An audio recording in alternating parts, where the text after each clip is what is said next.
What is up, YouTube? Welcome in to another edition of Bucky and BK, live on Texas Sports Unfiltered and on the free Texas Sports Unfiltered app. Today is Friday, June 7th, 2024, and the Buck and I are with you for the next 2 hours. On today's show, Texas softball comes up a little bit short of their first national championship in program history. We will recap the Longhorns' loss to Oklahoma last night. The Dallas Mavericks came up a bit short in game one of the NBA Finals, a Boston beatdown to open up the best-of-7 series. We'll recap last night's game and discuss the Mavs' chances going forward the rest of the way. We'll talk some golf. Scotty Scheffler in the mix at the Memorial. A historic upset for Team USA in a sport that you probably know nothing about. We've got some Texas football to get into. We've got a bag ape story we need to discuss, and one of the most awkward interviews in the history of live television. All of that and more coming up between now and 10 o'clock. Happy Friday, my friend. Absolutely, man. The weekend is here, and a hot weekend. It is going to be no rain in sight. Just 90-degree temperatures, folks, from here till eternity. That's just the way it's going to be here till, what, October? Eternity? Hold on. Yesterday you were saying it's going to rain a lot this summer. Now you're saying it's not going to rain. No, I just said it's going to be hot. It's going to rain. We're still getting the rain. We're still going to get these afternoon showers at times during this summer. I think it's going to be – people will be really happy with the fact that I think they're going to have rain. Unlike last year where we go 30, 40 days, and when will it ever rain? I think you'll see some rain here and there, but you're not going to see any the remainder of this weekend and into next week. That ain't happening. And I don't even see any pickup storms until the following week, possibly. But the temperature is low 90s, mid 90s. What's the difference? It ain't going to be in the 80s anymore. That's what matters. You're not going to see that again for a while. So yeah, the temperature's really in the hundreds, Buck. I mean, it says 90 something, but it feels like temperatures are into triple digits right now. I need to feel like that's where I stand. If they say the index is 100, okay, it's 100. Yeah, and I'm sure we're going to have that today, and we'll probably have that every day until October, like you said. So it's upon us, but to be expected here. We've been fortunate enough that we didn't get it really in early June or May. We escaped those. We escaped that time. We've had it before when it's been in May. Yeah. So we're fortunate. I don't think it'll be as bad as last summer, but it's still hot. You know why? Because it's Texas, and that's what happens this time of the year in Texas. Yeah, this is when I want the Californians to come visit, right? Like, you think Austin is all of that? Well, just come by in June or July or August, and then see if you you're will ready haul to visit. you will haul ass back to California or Colorado. Yes, exactly. Don't come in the spring. Don't come in the fall when the weather's actually nice around here. Make your first visit in the heart of the summer. So you got to experience what that's like, and hopefully that turns you off of this city. No doubt about it. Good morning to the soldiers at Port Cavazos, Texas, the soldiers in the state of Texas, and all those that fight for us each and every day. Thank you so very much for what you do. It is appreciated to you and your families. Do be safe out there. Absolutely. And a happy Friday to everyone tuned in this morning. Appreciate y'all stopping by. Please be sure to like this video if you're watching on YouTube. Be sure to share as well. And make sure y'all download that free Texas Sports Unfiltered app if you haven't already done so. Closing in on July, closing in on the official SEC, and also the big party at the end of this month, right? Absolutely. The big on-campus party coming up on June 30th, of course, the final day of this month. And then, the official move to the SEC will happen on July 1st. And it's funny you bring that up, Buck. I wasn't planning on starting the show with this. We'll get to Texas softball, and we'll get to game one of the NBA Finals here in a moment. But I was watching the SEC network yesterday, just checking in. That's about to be customary for Longhorns fans, right? LHN is going away. I don't know how many Texas fans were regularly watching LHN programming that didn't involve live games. But, hey, the SEC network, they've been rocking and rolling for a long time. And obviously with Texas making the move to the SEC, I'm going to be watching that channel a little bit more than I have in the past. And look at what I saw yesterday. They've got a countdown clock Oh, to no. SEC expansion. They're doing a countdown from now until July 1st, when, of course, Like it. you make the move. How about a 600-plus hour countdown that they're showing on that channel right now? Are you kidding me? There you go. I mean, I'm excited about the move, but do we need this? Why not, your mark? Come on. 608 hours, 58 minutes, and 18 seconds. That was the time that I saw yesterday. Yeah, let Texas Tech understand that's how much time there is before we're out of their hair, too. Yeah, exactly. You think the Big Ten is doing this for like USC, UCLA, Oregon, and Washington? You think they have a countdown going for them too? Give a shit about those teams. It's more money. It's just more money. And hey, the SEC understands these are two powerhouses coming and bringing a lot of swag with them. So hell yeah, why not? Oh, a lot of swag, and more importantly for them, a lot of money. Yes. Especially with Texas making the move. So, yeah, I thought that was hilarious. Like, I don't think this is consistently on the SEC network right now. I think they'll just like flash this up on the screen maybe every day, maybe a couple of times a day. Hell, maybe I just got lucky when I saw it. But how about that? A 600-plus hour countdown until July 1st. Texas and its little neighbor. Well, this wandering little neighbor.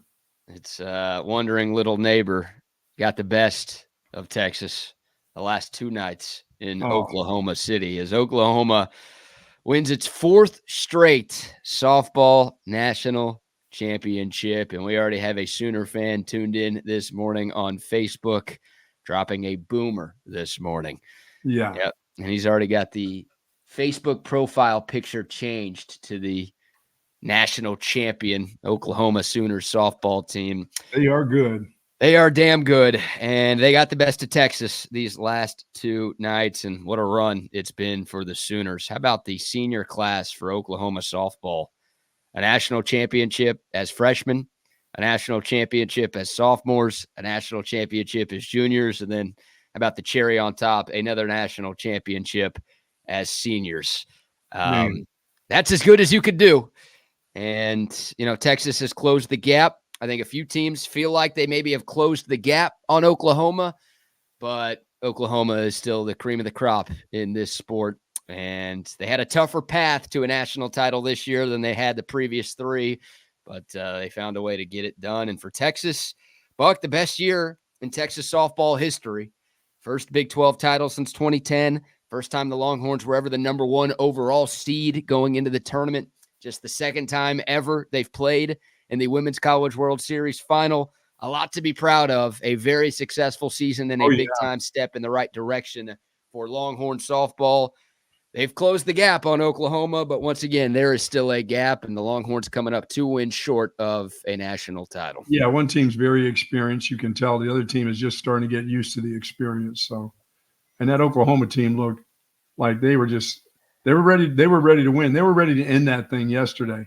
They weren't in the fact that they thought that, okay, if they get another game, we're going to win. They can't beat us 2 games in a row. They looked like they were ready to end it immediately last night.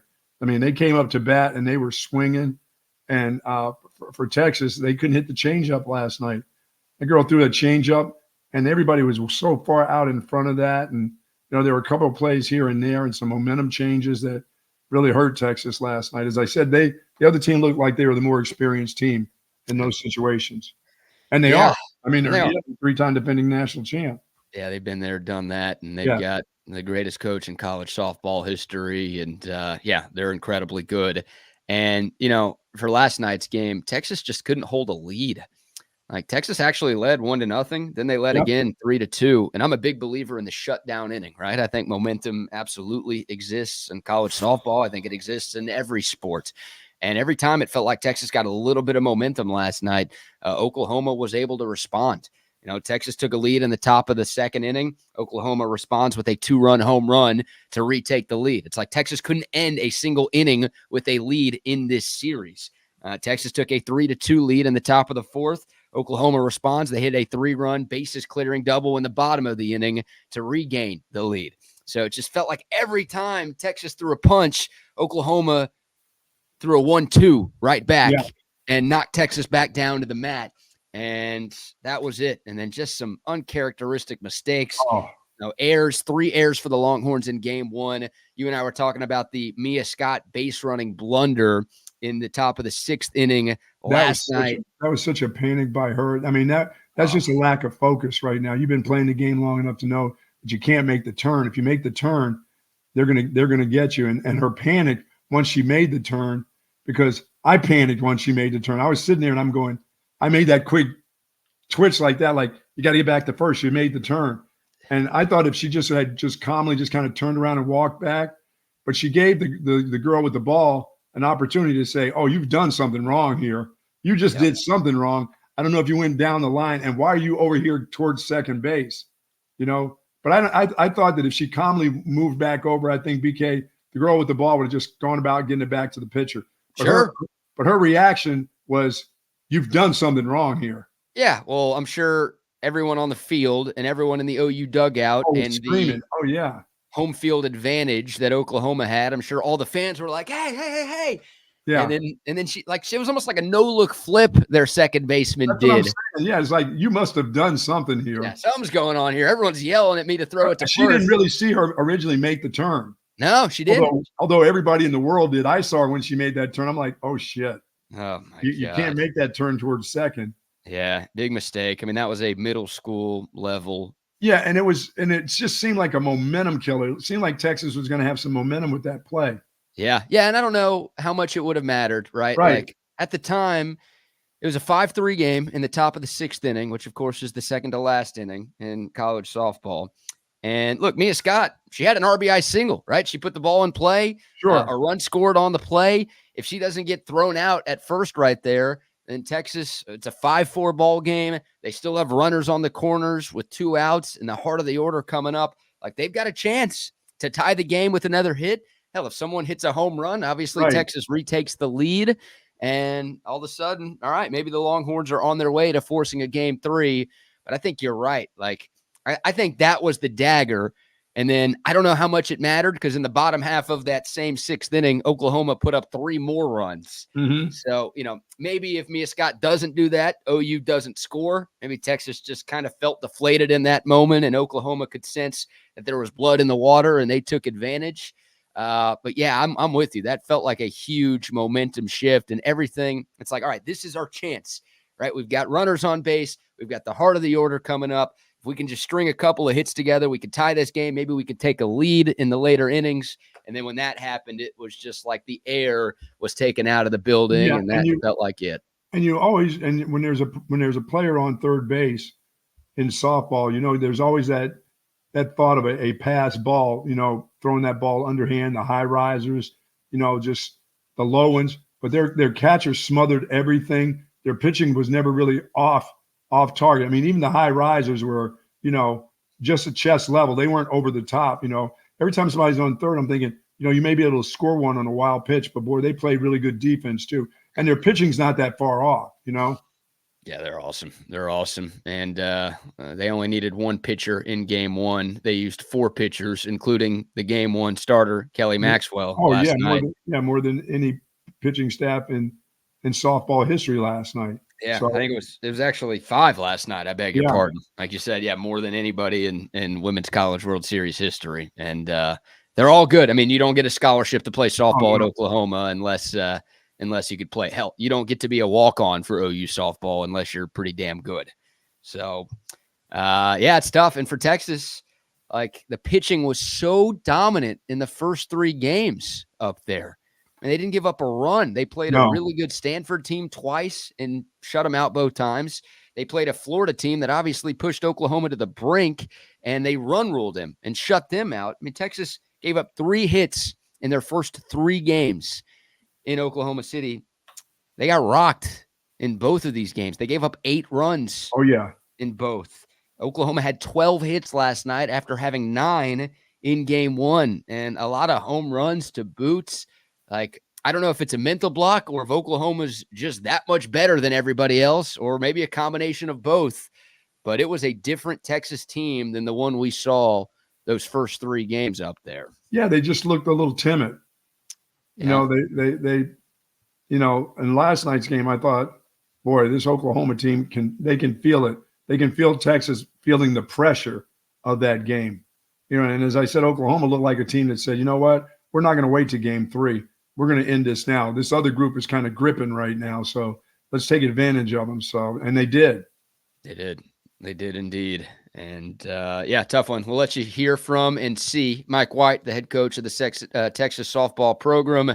This is a little bit from his post game last night, talking about how the team has closed the gap, but they're obviously not satisfied with the results. Well, hopefully we're catching up. I think a lot of the other programs are catching up, and we're able to kind of flip the tables here. As I told the team, I want to be on the other side of the podium here one of these days, and making that last speech a little more enjoyable than what it is right now.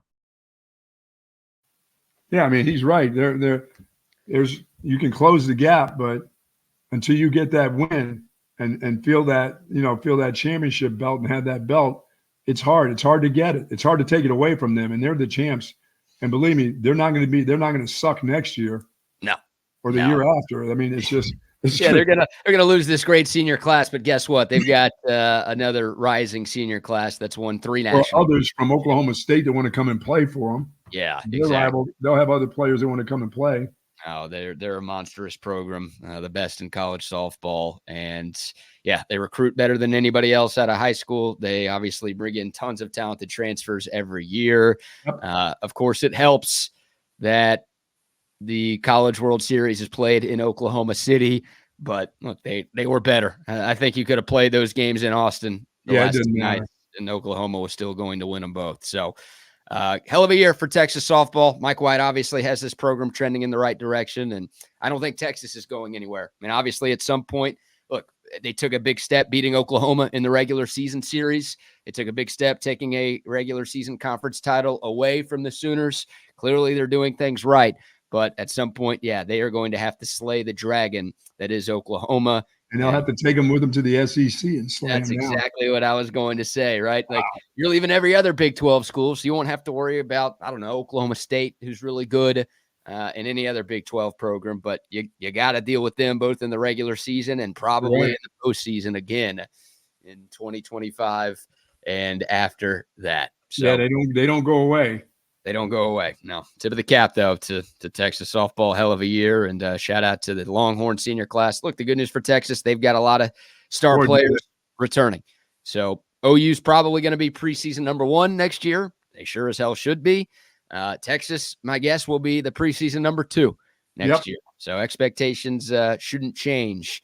And the Horns, I think, should expect to be back in a similar position next year. But they got to win 2 more games.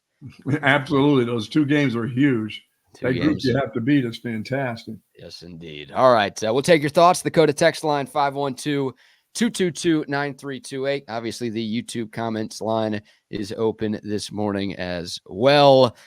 Before we shift gears, Buck, and get into game 1 of the NBA Finals, got to give you some love for correctly nailing your Gold Star lock last night. It's too easy. Before that, some sponsor shout-outs. Our good friends over at Relax the Back. I've had this messed up back for a long, long time, and getting the right support has always been super difficult, but nothing gave me the comfort and back support that my back needed like the folks over at Relax the Back, folks.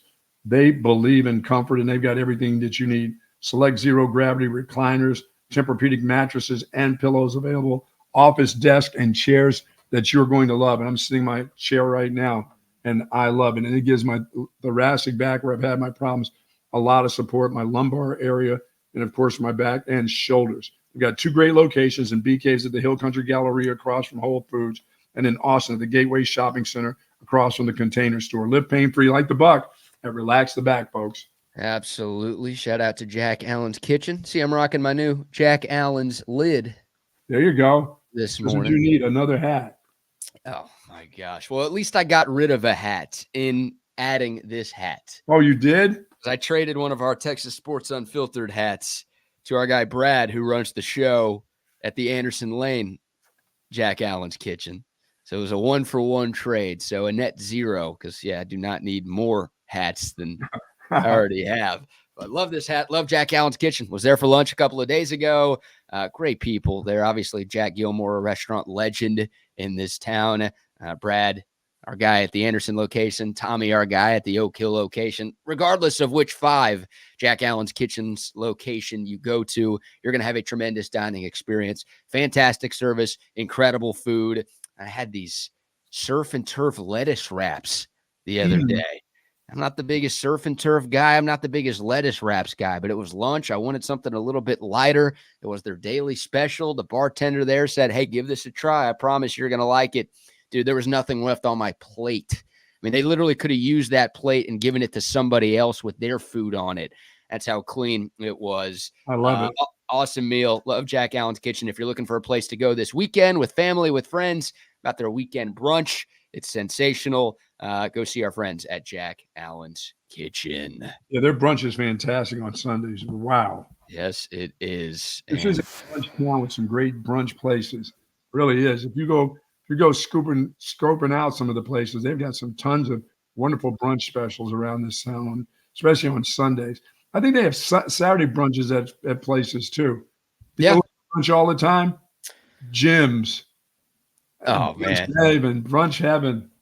You can get breakfast, lunch, and dinner at gyms all day, every day. Absolutely, man. And you and I were there yesterday and walking out of that place, just staring at all the pies they had. It was like, how about that? Man, I want that one. I want this one. I want that one.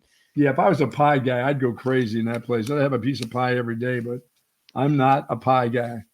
But I am a Amy's ice cream guy that I snuck by yesterday. Oh, you went again? I went again. Is that your 4th time this week? No, just second. Just second since the opening of the place. I had an Oreo cookie, large Oreo cookie. Oh, was that so good.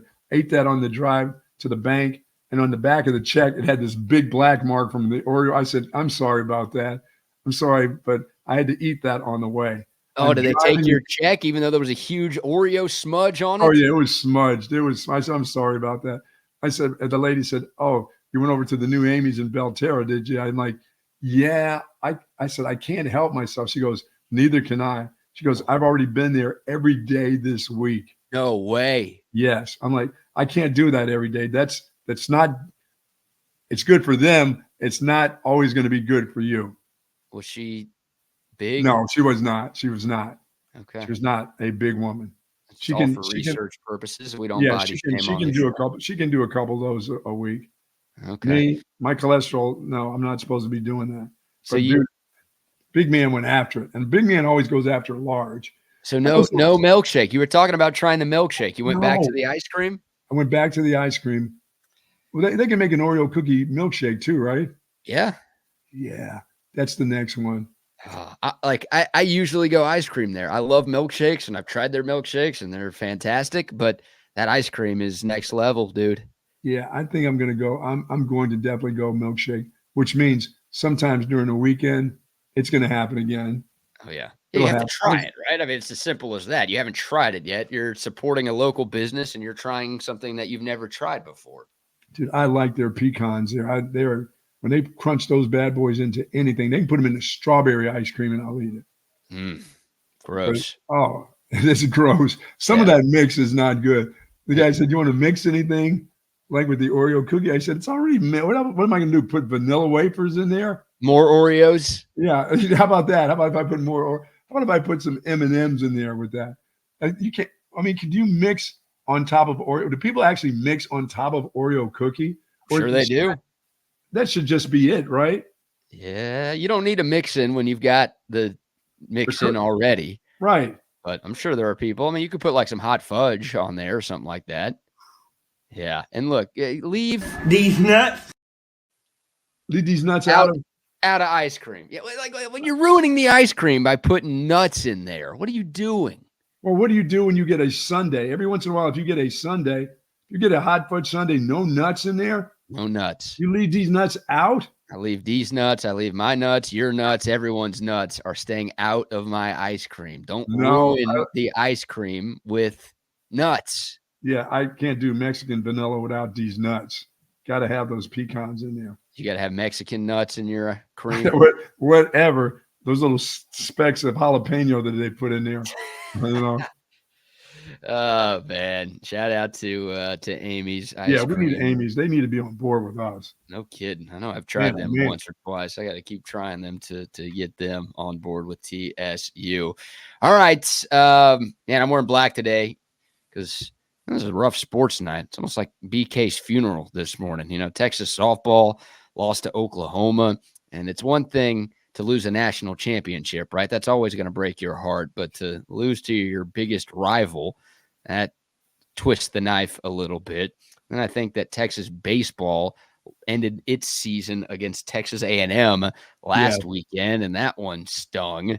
And I'm also sad because the Dallas Mavericks got absolutely blasted in game 1 of the NBA Finals last night. Even you couldn't impact the result of that game, Buck. 107-89, the final. I'll give you the first word. By the way, that wasn't even that close. No, it wasn't. No, that wasn't that close. That thing could have, at one time, it was 29 points. It could have been 40 points easily. They got it to 8.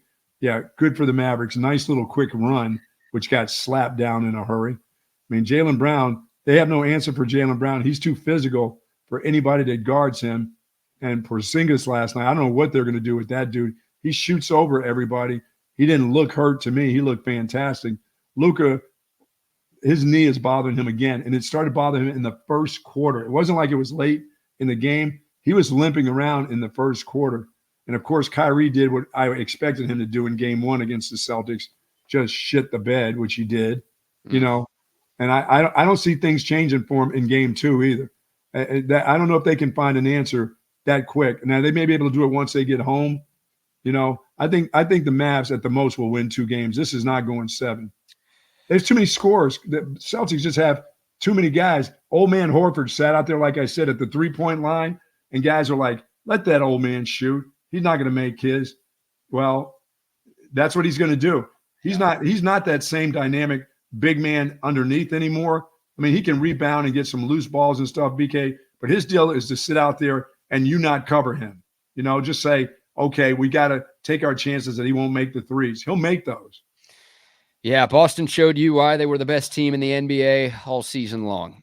I mean, they were the best team in the East. They were the best team in the league. Record-wise, they were the number 1 seed. They only lost 2 total games in the first 3 rounds of the playoffs. They've been making it look easy, and they made it look pretty easy last night. How about them in the passing lanes for the Mavericks not being able to pass the ball around? Yeah, way too much selfishness from the Mavs last night. I mean, Kyrie Irving led the Mavs in assists.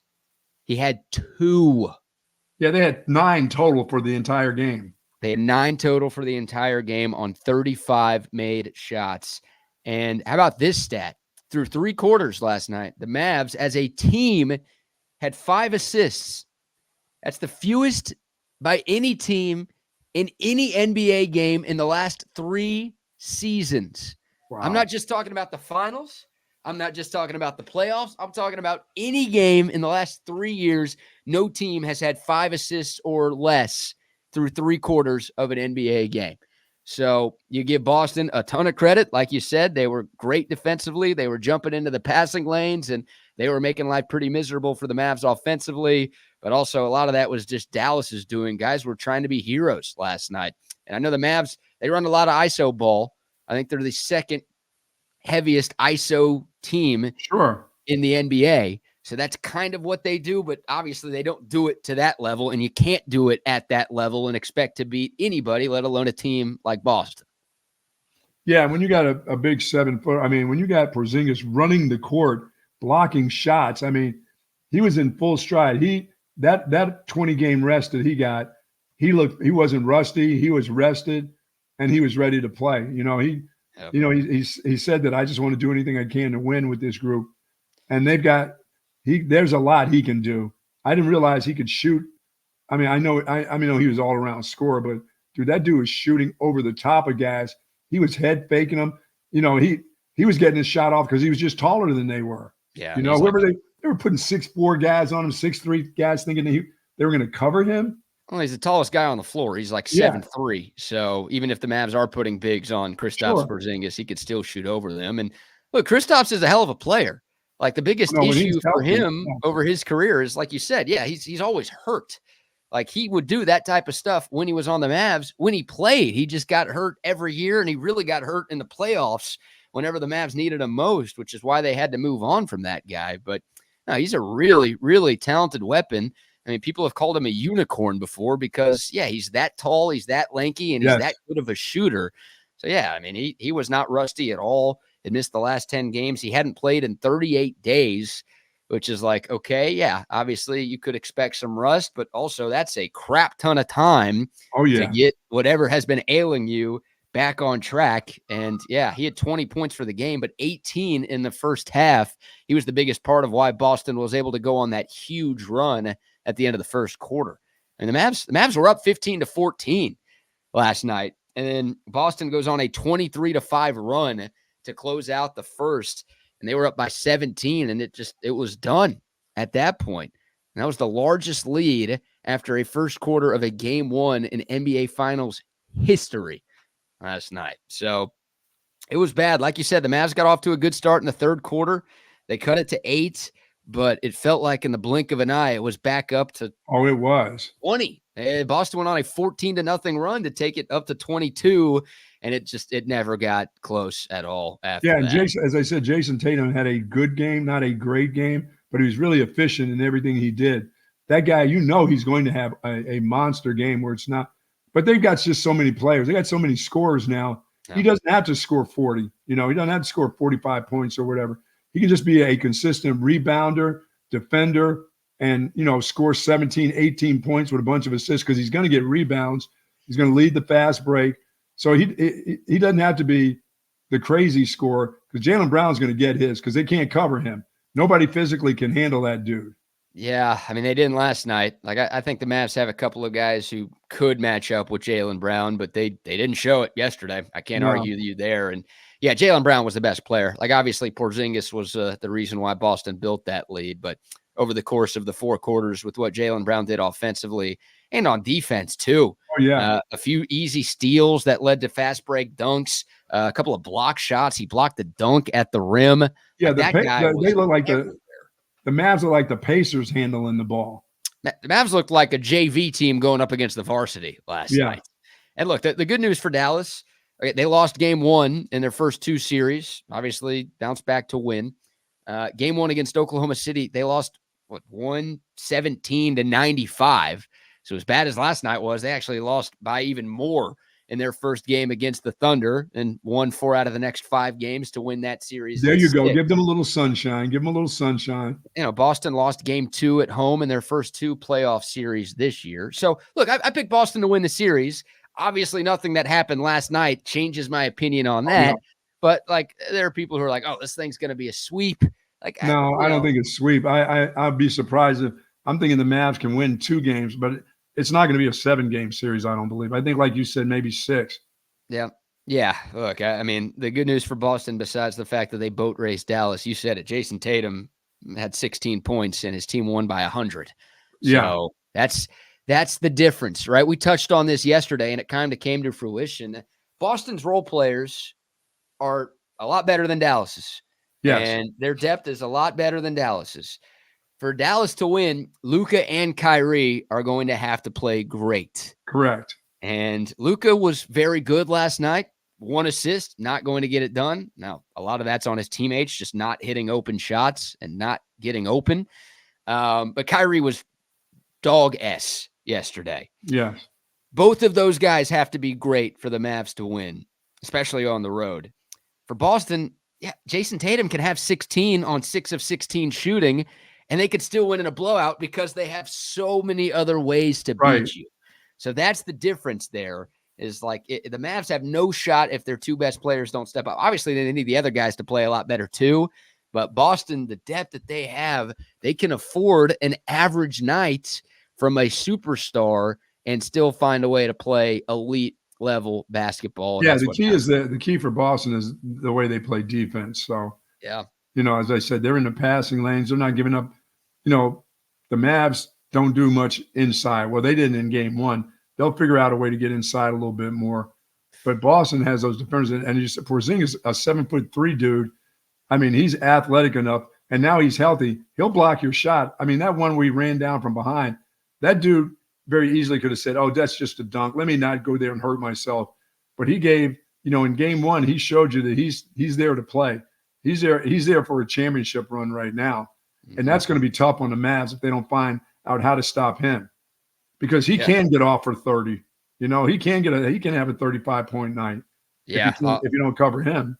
Boston has, let's see, Tatum, Brown, Porzingis, the Black Amish. Yes. I think all four of those guys are capable for going for 30. And then I think Drew Holiday and Al Horford can go for 20 plus Absolutely on any given night. It's just a loaded roster that they have right there. And Dallas has to figure it out. It's as simple as that. Oh, they can't turn the ball over. They just can't. Those dribbles off the hip and things like that where Drew Holiday's getting a bunch of steals for dunks. Yeah. And Jaylen Brown, they're getting dunks off of steals. I mean, that can't happen. I mean, this group right now for Dallas, they can't afford to give the ball away on those kind of turnovers. It's going to be hard enough. And then there was the early stretch in the first quarter when Boston had like 5 shots offensively at the basket. They didn't make any of them, but they kept getting the rebounds. I'm like, dude, this is going to be a long night if you can't rebound on a missed shot offensively. They had like 4 or 5 chances. They missed every one of them, but they kept getting the rebound back like 5 times, and then finally the Mavs got the ball. There was a lot of yelling at the TV from me I bet. And from Mav fans everywhere last night. And I kind of stopped that yelling midway through the third quarter, right? Like, once again, Dallas cut it to 8, but then Boston goes on that 14-0 run. You didn't have to waste your breath anymore. At that point, you could have turned it off. I didn't, of course, but the game was over. And hell, the Mavs took out their starters with like 6 or 7 minutes left. It's like, all right, this thing is over. On to game 2. And that's got to be the mindset. So here's Luka after game 1, talking about last night's performance and talking about turning the page to Sunday. I mean, obviously, I think they're the best three-point shooting team in the NBA.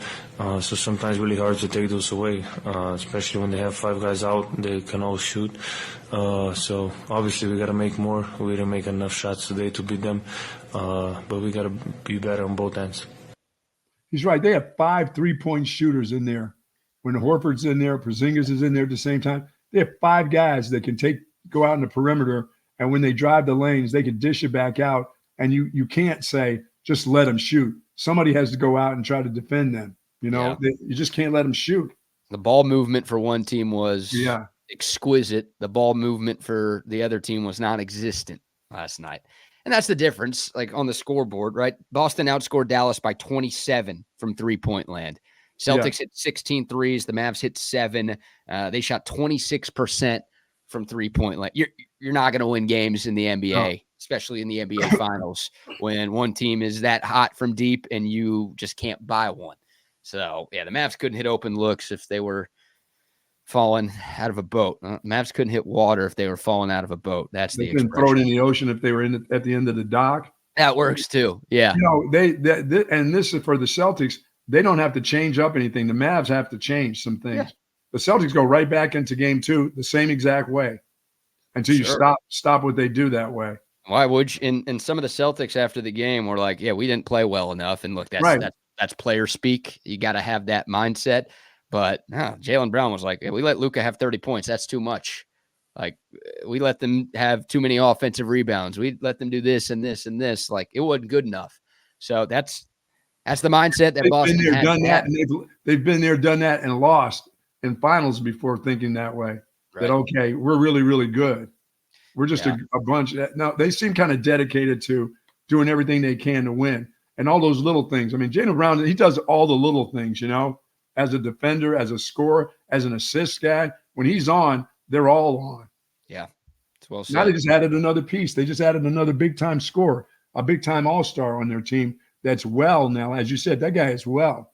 38 days off. Well, they were talking about him on the broadcast like he was some Make-A-Wish kid who was just playing basketball for the first time in his life. I was like, okay, guys, let's not act like this dude isn't a really, really good player. And he's had 38 days off. Like he's going to be fresher than just about everybody else out there. We'll let you hear from Kristaps Porzingis right now. He was asked about his big game 1 despite missing the last 10 games. Yeah, no, like at the end of the day, it's like, it's just basketball, It's okay. It's high intensity. It's like more, like intricacies of the game and stuff, like more focus on little details. But at the end, it's just basketball, and I've been doing this for a long time, you know. And even if I have time off, I can jump right back in, and I feel the same way. And I get to my spots, and I do so. Whether it's playoffs, regular season, or whatever, you know, it's I know how to do this, you know, and that's it. Just having that confidence, going out there, whatever, you know, first round or finals, just going out there with full confidence and giving what I can to the team. Yeah, he said, I get my spots. Yeah, I get to my spot. Well, yeah, you do. Yeah. Anytime you want to. I respect Kristaps for that answer because he basically got asked the same question 5 times. How did you do that? It's like, it's basketball. I've been playing this shit my whole life. I'm really good. I'm 7'3", and I get to my spot. If I get to my spot, I'm going to jump over the top of anybody else. It's like he was getting annoyed by the questions. It's like, oh, cool. It was a good storyline. Yeah, it's my job, and I'm really good at this. Of course I'm going to play well. What do you mean? So he was great. Yeah. The Celtics were great, and Dallas has to bounce back. Game 2 on Sunday. Why do we have to wait 3 days we had to wait 10 days for a finals game 1. Why do we have 2 days off in this series? Because the Mavericks are very butthurt right now, and it's going to take a couple extra days for them to heal up. Their backsides are a little sore after that because it wasn't as close as it looked. It just wasn't even that close. I don't think that's how it works. I think the schedule was out before last night's game, but an extra day maybe won't hurt because the Mavs have to get back into the film room and back to the drawing board and maybe throw away a bunch of the stuff they had planned for this series. What did Kyrie have planned, with the exception of the Boston fans were going to give him all kinds of crap, and he wasn't going to be able to overcome. He's got to overcome that. As I said, it'll be the same thing in game 2. They'll be harder on him in game 2. Sure, because they know it works. Kyrie, I think, is 0-12 in his last 12 games against Boston. Wow. Like, some of that was when he was with the Nets. Some of that's been here in Dallas. But, yeah, 6 of 19 last night, 0 of 5 from three-point land, just 2 assists, 12 points, 3 turnovers. He was minus 19 last night, which was the low water last night, which I like the way he said, that's on me. He goes, I'm the one supposed to be setting the tone for what we do offensively. And he said, I did not. No, you're right. Not. You know, he understood. The guy understands now what it takes. He understands how good he has to play, and Luka, how well both of them have to play. One of them can't have a great game and the other one just play like crap. It's not enough against that team. No, agreed, 100%. Longhorn Bear says because they want the Stanley Cup on different nights. Yeah, the Stanley Cup final starts tomorrow. Yeah, it should start tonight. It should be Stanley Cup game 1 tonight, Stanley Cup game 2 on Sunday, NBA Finals game 2 tomorrow. Yes. Like that would make sense. And for hockey, you get 2 weekend slots, which are always better than weeknight slots. And then, for basketball, you don't have 2 days off with no travel. I mean, it's what basketball does. It's like, I heard that last night. Kristaps missed 10 games and he hasn't played in 38 days. What in the hell are we doing here? Have 4 days off per game? Like, he needs more rest. Oh, the NBA, it's every year. Like, I'm used to it, but I know I'm old man yelling at the cloud, complaining about this because it's not going to change. These playoffs could be done in half the amount of time that they actually take. It takes 3 months, it feels like, to get through these NBA playoffs. And it's just like, oh my God, what are we doing here?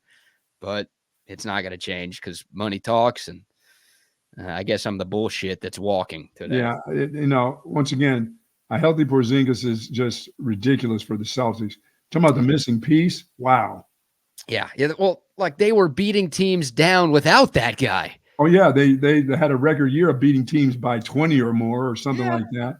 Yeah. They lost 2 games in 3 rounds of the playoffs, and Kristaps missed most of those. So even without him, even if he couldn't play in this series, it would have been an uphill battle, and Boston still would have been favored, and they should have been favored. As I said, one of these is going to be a Jason Tatum 45-point night. And 45? Yeah, one of these is going to be one of his ridiculous nights where every time he touches it, he's going to score. He was hitting that fall away last night. He hadn't been a great shooter in these playoffs. He's been okay, but like I said, they have so many scores on their team. He's going to have his night. He's going to have one of his nights, and it's going to be awful. Yeah. Where he has 40, 45 points, a bunch of assists, a bunch of rebounds, and believe Jaylen Brown's he's not going to have a bad night. Brown's going to have a good night. He's just going to get himself in position to have a good night, whether it's rebounding, offensive rebounds, putbacks, going to the free throw line. He's just a physical dude. I mean, I know the Mavs going to have to find out who's going to be willing to go ahead and foul out of games just to, get a bunch of fouls to that guy, because they can't let him just have his way. No. Tough night for Derek Lively, too. Speaking of fouls, the Mavs rookie who's been a huge part of this finals chase had, I think, 2 points last night. Mm-hmm. Had 5 fouls before he had 8 points last night. So, the Mavs need more from everybody. Flush it. You've been in this spot before. Game 2 wins on Sunday. We'll get your Gold Star locks later in the show. We'll make sure we get your pick for game right now. 2 I'm golden. Well, you're still down 52,000 units, but you did win 15K last night. So you are on a 1-pick winning streak, which I think matches your longest of the playoffs. But we'll get your thoughts on game 1 in hockey, and we'll get your thoughts on game 2 in basketball before we end the show today. Absolutely. But let's shift gears. We've got a bag ape story. Come on now. Oh, yeah. I think you're going to like this around? one. Oh, they'll be around forever. You can't get rid of the bag apes, even though we wish we could. We'll get to that in a second. We'll have some fun on a Friday. But before that, how about a few more sponsor shout-outs? About 34 Wine and Spirits. If you're having a big party this weekend, every weekend in the summertime is a big party. And at 34 Wine and Spirits, get all the wine and the spirits that you need. Get your liquors, get your fine wines.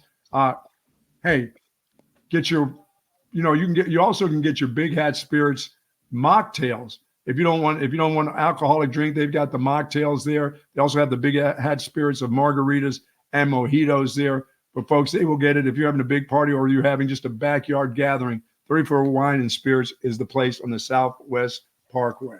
Yes, indeed. And they also have Altstadt beer there, too. Yes, they do. And if you're looking for something to do, how about a trip down to the Altstadt Brewery in Fredericksburg? Yeah, they've got air conditioning in that brewery, too. They also have an outdoor beer garden with shade, mind you. So much to do out there. Live music every weekend. Of course, you get plenty of samples of the greatness that is Altstadt beer. Place is always packed, too. Fine German-style restaurant with a Michelin star chef down there. He's whipping up tires. He's whipping up food. He's doing everything down there. It's an incredible place to spend a day or to spend a couple of days. I always call it the best day trip for the beer drinkers in your life. And I truly mean that. If you have been to the Altstadt Brewery, you know what I'm talking about. If you've never been, I'm telling you, you will not regret the trip down there. And of course, if you can't make it down there this weekend, you can still enjoy Altstadt beer. Pick it up at 34 Wine and Spirits or wherever you buy your groceries in Austin and all across the state of Texas. Drink it responsibly. It's Altstadt beer. No impurities, no regrets. And a shout out to who's next? Who do we need to shout out next? I'll give a shout out to Waterloo Printing and Graphics next. There you go. They are awesome. And if you want to promote your business with hats, with shirts, with banners, with posters, with anything that's going to make your company flash, they can make it happen for you at Waterloo Printing and Graphics, based in South Austin.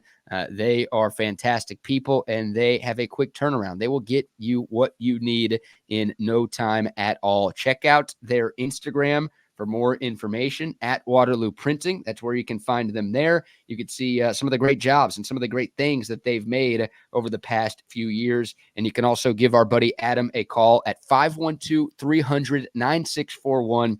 512-300-9641. Once again, great customer service. They're going to follow through on all of your printing needs. Big posters, small stickers, anything and everything in between. They've got you. Waterloo Printing and Graphics. And we'll see you next week at Sue Patrick's on Tuesday. Yes, we will. We will be there, of course. C.J. Willems and Sue Patrick there. And get ready. Father's Day weekend coming up next weekend. So get everything ready.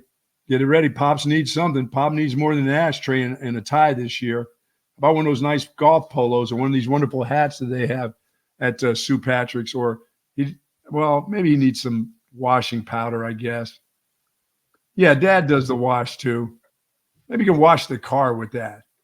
You're making Dad do laundry on Father's Day? No, Dad's going to be behind the grill. Dad never gets a break behind the grill because Dad is the only one that does the grill. He's the only one that lets anybody. He doesn't let anybody just use the grill. By the way, it's like you can be the oldest in the family, but when it's time to grill, Dad's going to take over the grill. Like, hey, you don't know what you're doing. You know what I'm saying? You don't know what you're doing. You don't know how to work this grill.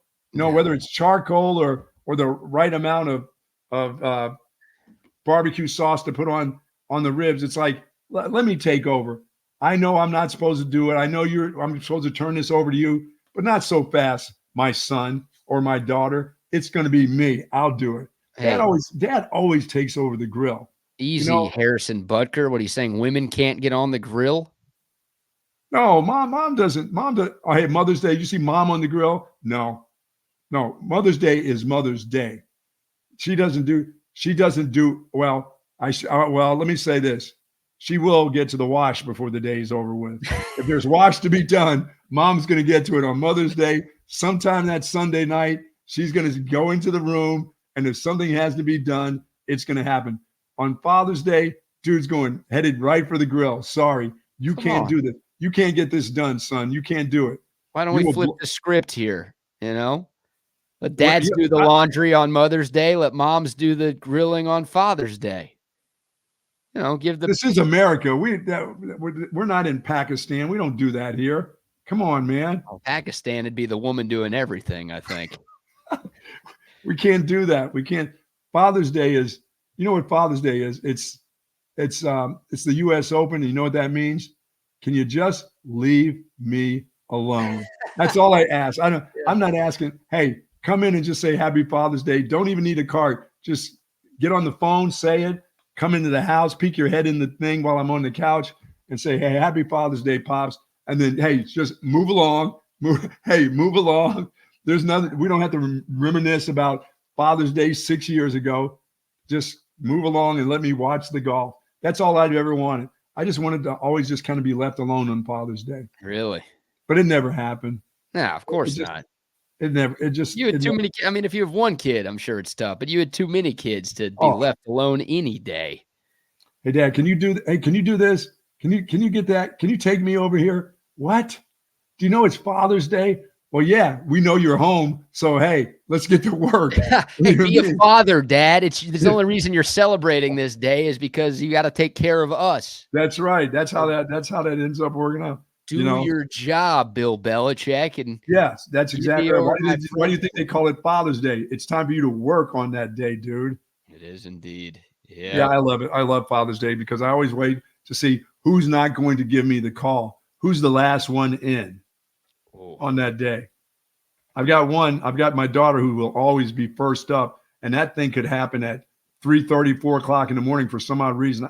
I get the text message or the phone call. Like I'm supposed to be up at, on Sunday. I'm supposed to be up at 6:15. She just wants to be first, right? Like even if you're sleeping through it, she's going to send the 12:01 text. Oh yeah, like, I always get one with that. And then I get the last call, or if I'm going to get it at all. And I'm still waiting. It's Sunday at 9:30. It's 10:30. It's 11. Am I going to get this or not? Hold on. You just said you wanted to be left alone. Now you're like staring at your phone, waiting for people to call you. Which one is it? I want a call. I want the text message. It's not during the golf. Call me before Jim Nantz starts talking or call me after, please. Absolutely. Because half of that time I'm going to be asleep anyway. Once they get to Jim Nantz, I'm out generally. It's just kind of, I really don't see the whole thing, except for Scotty Scheffler is going to win this Memorial as he gets ready for the U.S. Open. Yeah. Scotty Scheffler ended round one shot back of the leader, Adam Hadwin. Sorry, Hadwin. Hadwin's on the course today. He's 2 under. So right now, Hadwin has a 3-shot lead over Scotty.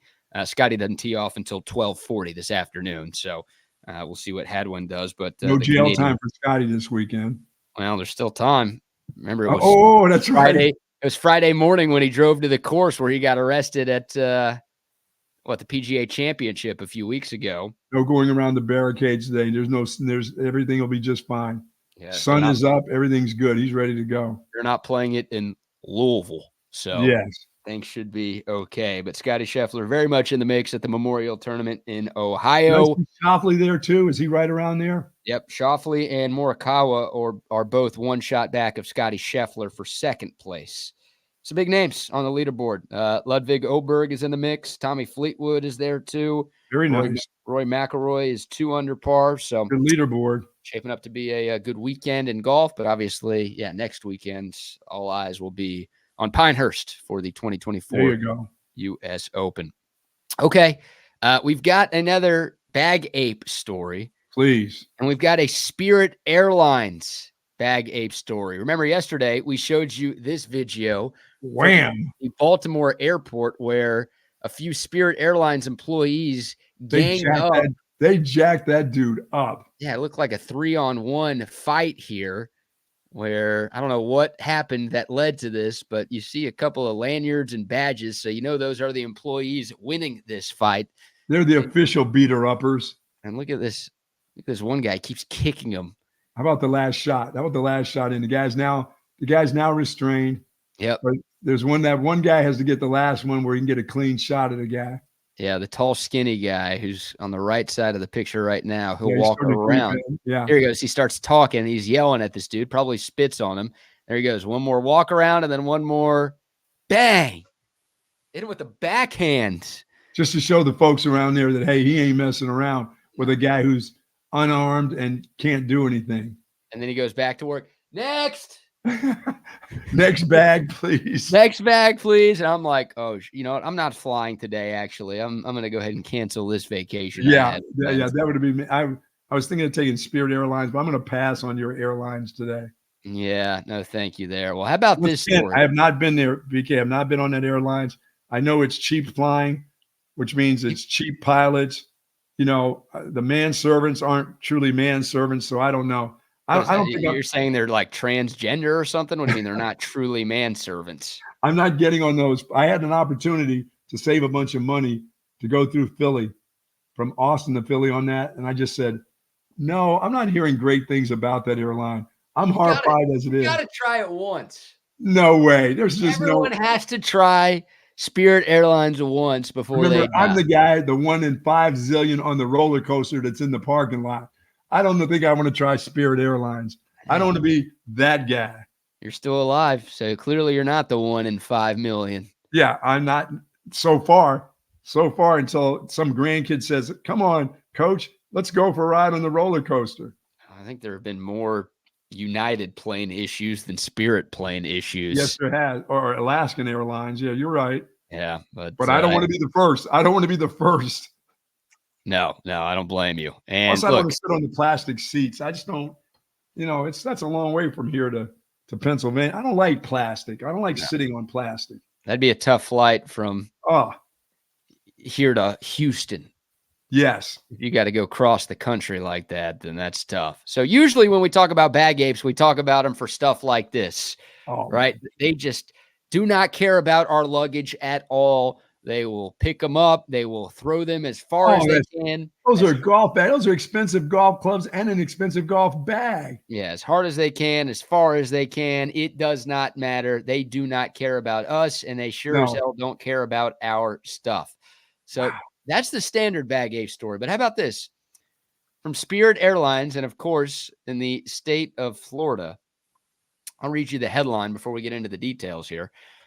Spirit Airlines flyer tracks down her stolen luggage to airport employee's Florida house. Oh, no. Yeah, a Spirit Airlines passenger managed to track down her stolen luggage after it vanished when she arrived at a Florida airport. And you know what she used to find her bag? No, what? She didn't have a tracker in her bag, did she?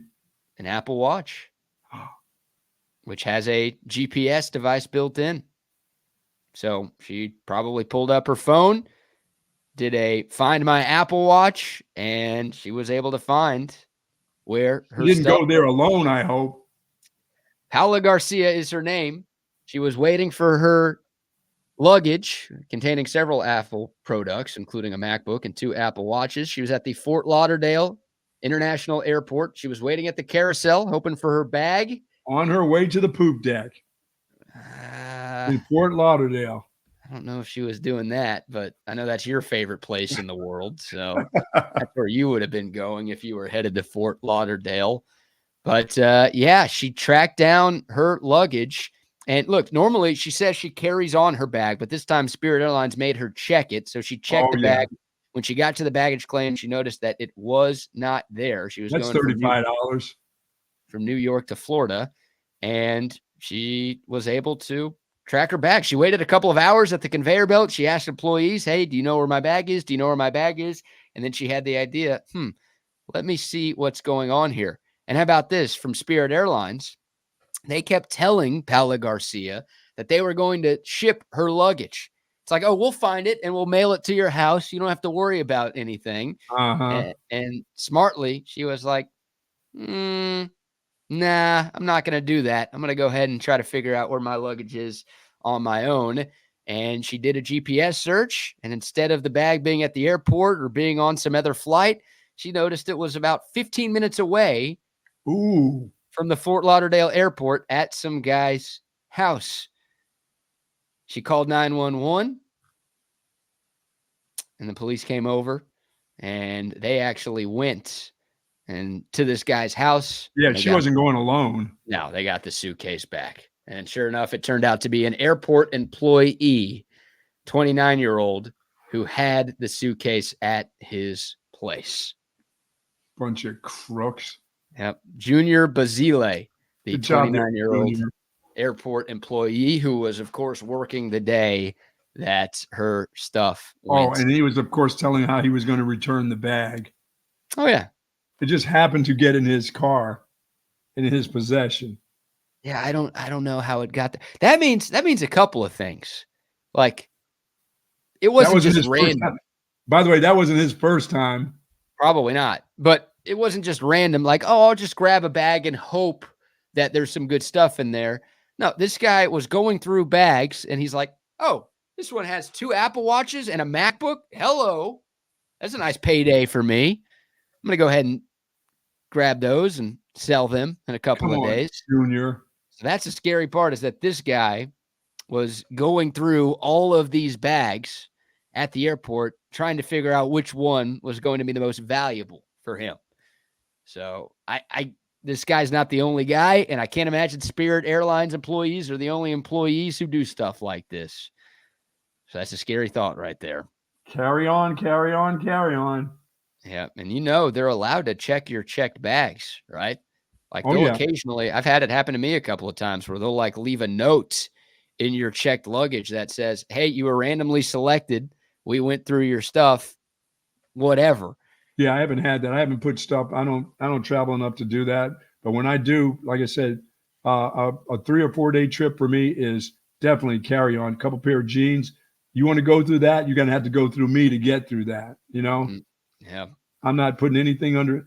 I'm not putting anything. If I'm going someplace for 2 weeks or more, then it's going underneath. I'm not toting that damn bag, dragging that thing around airports. So, right. Unless I'm staying at the Atlanta airport for 3 days, sleeping on the floor. Right. You got to check bags sometimes. And Spirit Airlines, that'll cost that person $35 to do that.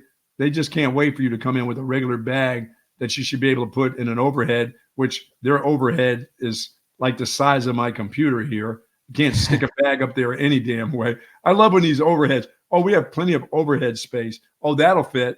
You get into the plane and all of a sudden it's like, that thing's not fitting in there, lady.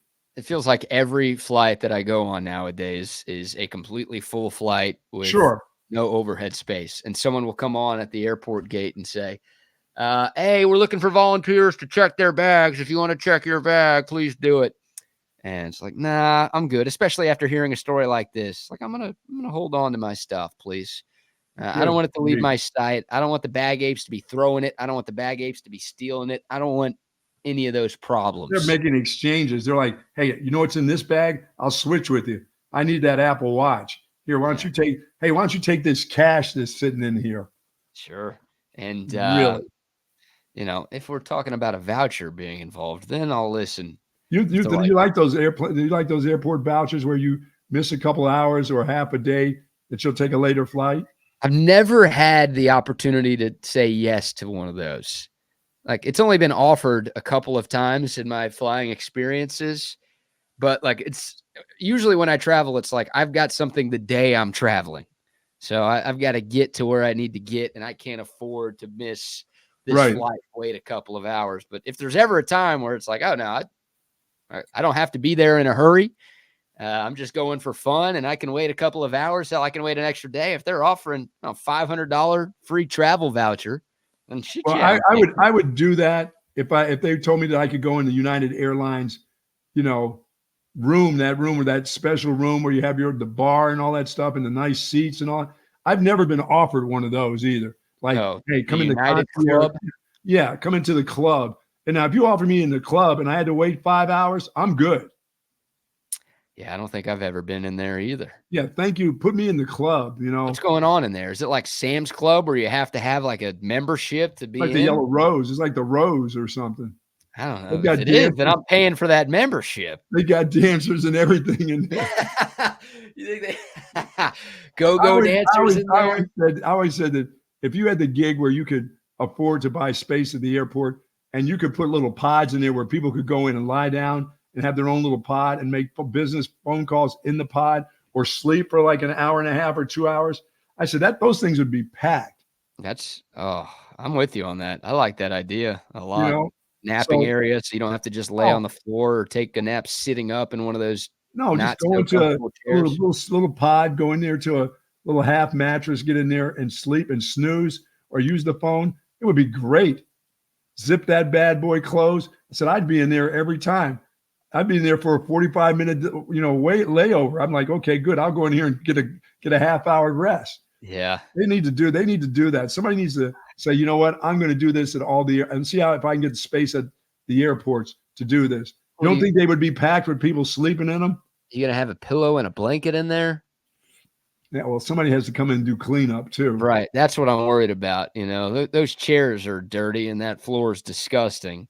It's like you're talking about a sleeping pod, and if you're using a pillow and a blanket and you're laying down, so you've got your skin actually touching that's gross. Well, the next one in, I mean, hey, you're just going to have to just get them to the washer and dryer every day. Somebody will be in charge of that. You'll make enough for people going in there.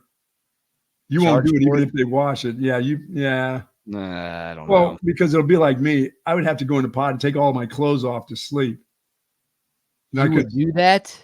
Of course I would. I can't sleep unless I don't have any clothes on. I don't sleep with clothes unless I'm on a couch or something.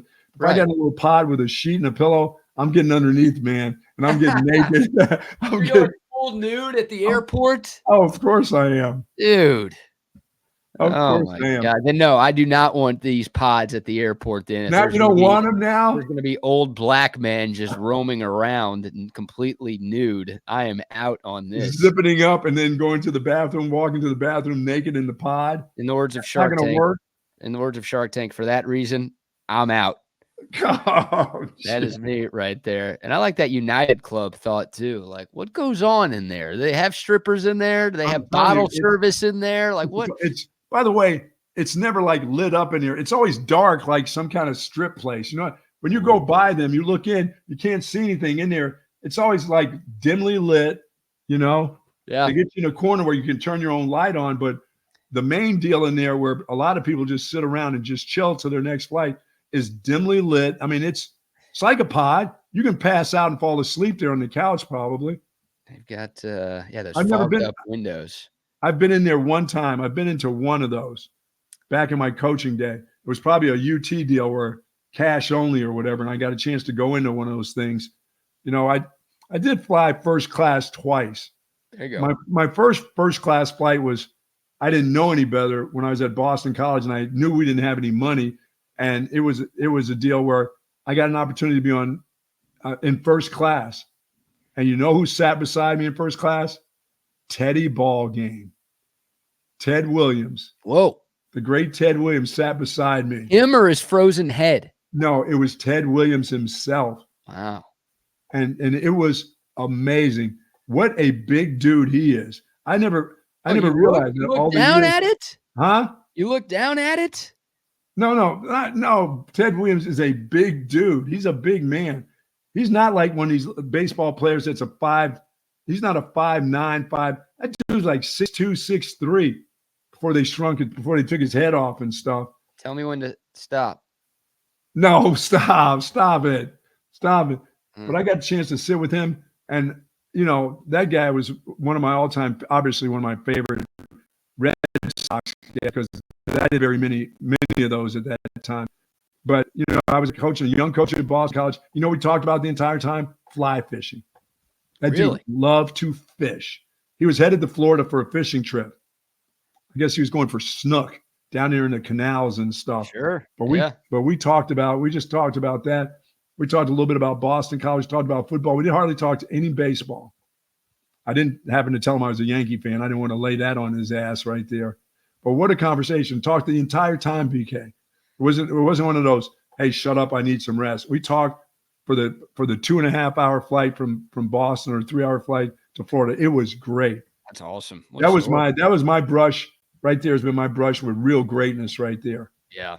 And a guy really who had my eye. I mean, I was like, wow. And good for you, right? Because I'm sure he didn't want to talk about baseball. So if you started peppering him with baseball questions, he would have, gone to sleep or started reading a book or basically told you to shut up.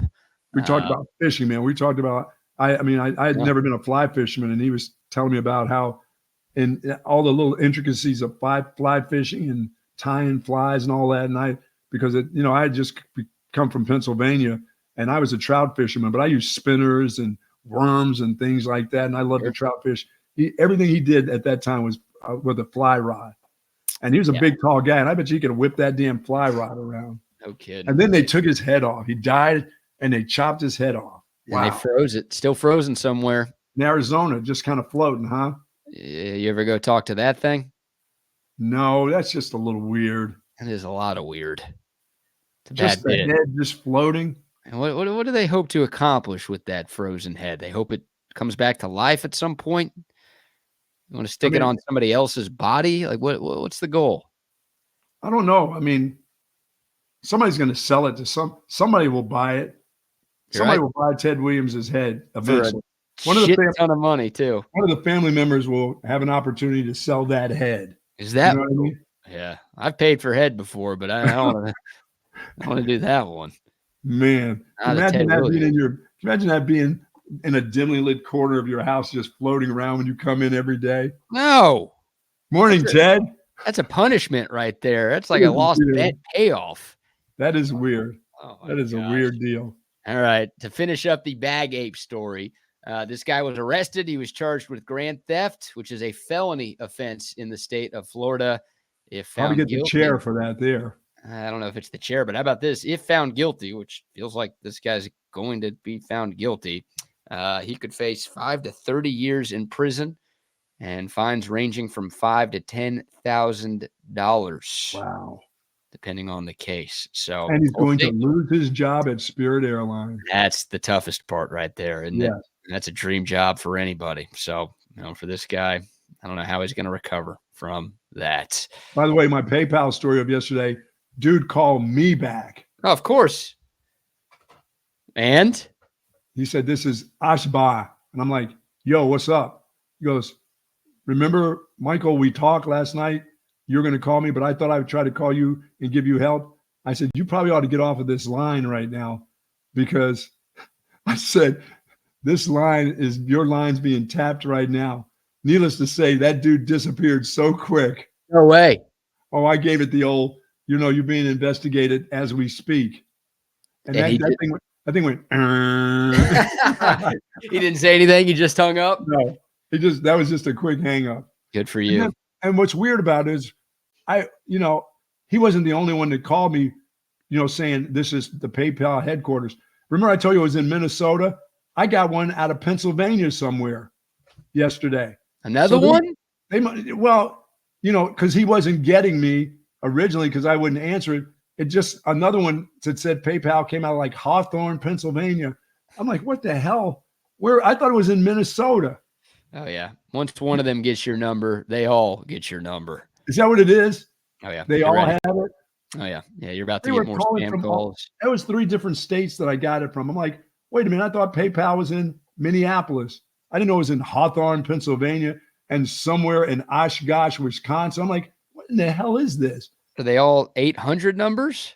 No, they had their area code numbers and then some other kind of weird, probably burner phone. And it didn't say potential spam on It the didn't say caller spam. ID? No, it didn't say spam on my caller ID. That's tough. But I got to the original Minnesota one call too. And I did pick it up and tell him, hey, you need to get off the line. Yeah. You're being investigated. He goes, That's good. That's good advice right there. If you ever get a spam call, just tell them, oh, this conversation's being recorded. oh, yeah. That's it. All you hear was the click and it was done. Not another word. He didn't say another word to me. No, they won't call you back either if you're hitting them with I never got another call the rest of the day. How disappointed I am. No, sorry about that. Oshkosh bagosh. Yeah, I mean, really. That's it. But dude, all right. I'm thank you to the folks, man, because yeah, dude, I would have been calling them yesterday. If I didn't mention that, my dumb ass would have been on the phone with that guy, giving him everything. I would have given him my birth certificate. I would have sent my Philly birth certificate into him with everything, my social security number, the whole works. Because he was such a nice guy. And he thought I was a really nice guy. He let me know that. Of course. He was trying to steal your money. Wow. Your identity or both. What do you work for? Spirit Airline? No kidding. Good job by you for fending off the spam callers. And there are a lot of hackers and spammers and everything in between out there. So be careful. All right. Please. Texas football news. I don't know how big of a story this is. So we got a random pop-up playing music on my computer. Apologies for that.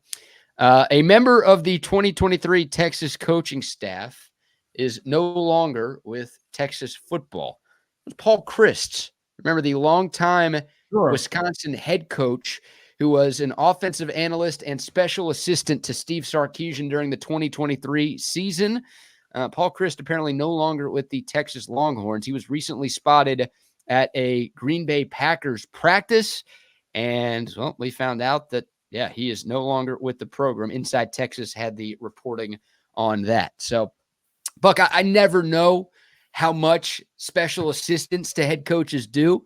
I never know how much offensive or defensive analysts truly do when it comes to coaching up players, when it comes to developing a game plan, when it comes to anything. But I do know that Texas fans, and I do know that we were excited that Paul Chryst was going to be joining this staff. And it didn't hurt the run game for sure.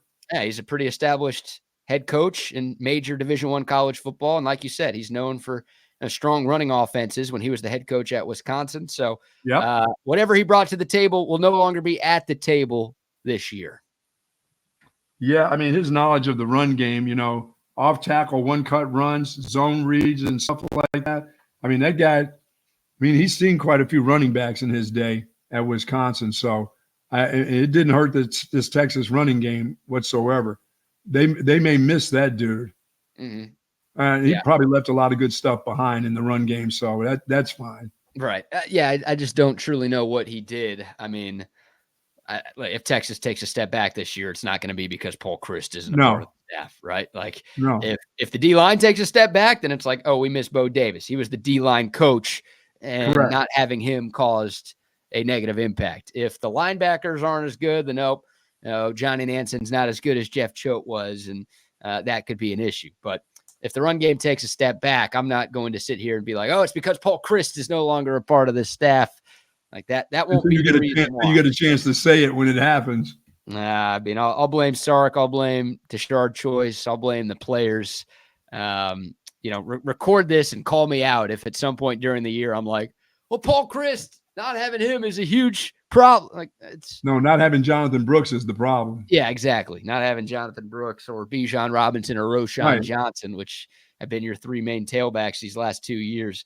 That would be the reason why Texas' run game maybe isn't as good in 2024 as it has been in the last 2 seasons. But felt like it was worth mentioning. And, hey, successful year for Paul Chryst. He was only here for 1 season, and it was Texas's best season since 2009, going 12-2, winning the Big 12 and making it to the college football playoff. So is he an assistant with the Packers now? Is he just there looking? Yeah, he was just there. He was He just wants there. to stay in, he wants to stay in football and looking for another head coaching gig somewhere down the line. Yeah.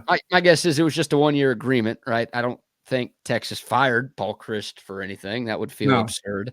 And my guess is, I'll do this for a year and then I'll find another job somewhere else that's a little bit better than just offensive analyst and special assistant. So nothing official on where Paul Chryst is going, but he, once again, will not be with Texas. That's interesting. This season. And we'll see if Texas brings in somebody else like that, right? I mean, Gary Patterson held a similar role for this team under Steve Sarkisian.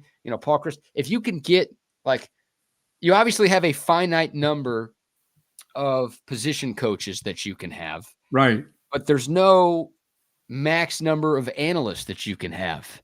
Nick Saban was the king of this. He would bring in all sorts of guys from across the country. It was like the Nick Saban coaching car wash. He'd clean you up, and then he'd send you back out to a better job. Hell, Steve Sarkisian, an example of that.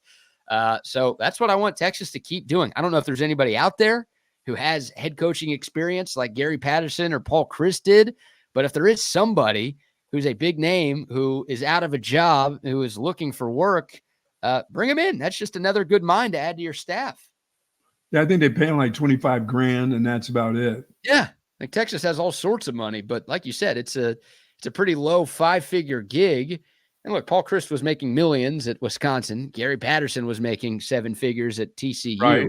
Like those guys, they can take a year where they don't make a whole lot of money. So if you're able to bring in somebody like that, then do it. Robert says Jimbo Fisher. Yeah, I don't think I want to hear. No, you probably don't want that. Speaking of fraud, I don't want to hear anything from that fraud. No, you don't want that. Dana Holmgren, maybe Dana Holgerson is what Mike means with this comment. Could be. He's a guy who's out of work. At least I think he's out of work. He got fired from Houston. I don't know if he's taken a job somewhere else, but somebody like that. If they are available, it's very low risk. And I don't know how high the reward is, but you bring in as many good minds. Yeah. Any of the good thoughts you can get that help, you bring them in. Yeah. They're not there to take anybody else's job. They're just to enhance their opportunities somewhere else. So yeah, of course you would. You take an NFL guy that may have lost his job, Bill Belichick. If he wants to come to Austin, hell yeah. Yeah, of course. I don't think he wants to do that, but oh my God, the greatest NFL that wasn't a bad ever. throw out there. Because as crazy as Belichick is, he would take a shot at a place like Texas to come and just chill out for a year, or he's going to just run around and be a groupie for Bon Jovi again. He likes Bon Jovi, so he used to travel around all his concerts. Yeah, I think he'd rather do that than be a special assistant at Texas. Come on, man. Yeah. He loves the game. What about this game? Is Pat Fitzgerald coaching anywhere? He's been canceled. No, he's canceled. Is Mel Tucker coaching? No, he also has been canceled. No, he's canceled too. There's a couple guys that have been canceled you can't mess with. Yeah, forgot about that. I don't know. I won't keep mentioning names because there's a bunch of coaches who just lost their job. But hey, I think Gary Patterson made some sort of positive impact when he was here, and I'll give Paul Chryst some credit for Texas's success last season. I don't know what Coach Patterson is doing. I always thought he would go back and look for a head coaching gig, maybe. But I was thinking, he just did this, obviously because his wife's a University of Texas grad, Kelsey. So I know her. So I was thinking that she just wanted to get back to Austin instead of Fort Worth. But they've got home in Fort Worth. They've got friends and family in Fort Worth. They've got those kids and probably grandkids now. So what are you calling it? Fort Worth. Okay, there you go. I thought you were saying Fort Worth. No, Fort Worth. So I'm just thinking they probably got grandkids up there in that area. So I never thought Gary was trying to get back into be a head coach anyway when he did this at Texas. Oh, well, you know where he is right now? Where? He's at Baylor. Doing the same gig? Yeah, I think so. Maybe he just doesn't want to give up being around. Maybe he doesn't like his grandkids. You know how absurd that it is that Gary Patterson is at Baylor? They hate him there, don't they? Yes. Like TCU and Baylor, they're each other's biggest rival. Now, some fans might say Texas is their biggest rival, but, come on. TCU and Baylor are massive rivals. And yeah, Gary Patterson, the best coach ever at TCU, is now on the Baylor coaching staff. That is like Mac Brown taking a gig at Oklahoma or A&M. It's like, just thinking about that makes you want to puke, Mike Gundy. Gary Patterson is on staff at Baylor. And I wonder, because Dave Aranda is on a very hot seat. There are a lot of Baylor fans who wish he was already fired after last season. Right. But he's getting one more year to turn things around. Could Gary Patterson be the next head coach of the Baylor? Would he? I think he would. Because TCU fans were pissed that he went to Texas. Yeah, even though his wife went there, it's like TCU hates Texas. So, coach, we have a statue of you outside of our stadium, and you're going to go there? They were pissed at that. Now he's at Baylor. Once again, these are just small jobs on the staff. If he's the head coach at Baylor, does that statue come down? Yeah, I thought there was some genuine hate between those two. Oh, there is. And I think Gary Patterson is pissed with no one likes getting fired, right? But Gary Patterson, despite doing everything he did for TCU, once again, when he was an active coach, they built a statue of him because of how good he was. They fired him mid-season one year. Like they didn't even give him to the end of the year when they let him go. He has a little animosity towards TCU too. 100%. I don't know if they fired him after the year, maybe he would still have that animosity where he's like, screw these guys. They fired me after everything I did. F them. I'm trying to stick it to them now. But mid-season, I called it out at the time. Like, that was pathetic. You don't do that to that guy. No, you don't. No matter how it's going. You don't fire Mac Brown mid-season. You don't fire Gary Patterson mid-season. No. Like, any coach like that, you can't do it. And I think Patterson is pissed. And I think that's part of why he's gone to literally Austin and Waco, the two biggest rivals for TCU, to work. And I wonder if, Dave Aranda gets axed. Is Gary Patterson at least in a mix to be the next head coach at Baylor? I would think at that particular school he would be right in the mix at a place like Baylor, because they're not going to do. They wouldn't do any better. I mean, and they got a guy who knows what the conference is all about. He understands recruiting in the state of Texas. No, they couldn't do. They're not going to find anything better. If Gary wanted that job and it was available to him, he would stick it at TCU. You're absolutely right for the way they stuck it to him. I think Gary would take it. I think Gary Patterson to be a head coach would be a hard sell. Not for a G5 program. And I know with Texas and Oklahoma going to the SEC, the Big 12 is not going to be as good. But I think at this point, Gary Patterson as a defensive coordinator, sure. I think any of course high major program would sign up for that. But as a head coach, talking about a guy in his 60s, and it's obviously a different era in college football with the portal and with NIL. Like, I don't know how many Baylor fans, number one, because they probably hate Gary Patterson. Number two, I don't, because he's old and the game is different. I don't know if that would really move the needle for folks in Waco right now. Like, I wouldn't want Gary Patterson. There was a time where I would have loved Gary Patterson to be the head coach at Texas, but right now, like, too old. Even if Sark was struggling and Texas was like, oh, who's our next guy? Which, thank God, we're not having those talks this offseason. You're right. We've had so many times in the last decade. I wouldn't be like, Gary Patterson needs to be in the mix. I'd be like, no, he's too old. He's too old now. Yeah. So there you go. Paul Chryst, no longer with Texas football. Go find another Paul Chryst. Go find another Gary Patterson if you can. I don't think anybody would say no to that here in Austin. Okay, before we shift gears here, oh, man, maybe the worst, most awkward, most embarrassing, you name it, interview in live television history really happened this week. And it kind of involves legendary lifetime Longhorn Vince Young. We'll get to that in a second. Oh, no. All right, let me tell you about Texas Orthopedics. Let me get through this quickly here. If you're seeking specialized patient-focused orthopedic care, folks, contact the experts and our friends at Texas Orthopedics. Their surgeons offer non-surgical and, of course, surgical orthopedic care for children and adults, spinal care, sports medicine, trauma care, joint replacement, rheumatology, and more. Dr. Christopher Danny, Dr. Christopher Stockton are dedicated orthopedic surgeons there, and their goal is to get you right back into good health and the great quality of life that you deserve. Folks, Texas Orthopedics is the largest independent orthopedic practice in the state of Texas. For more info, go to txortho.com.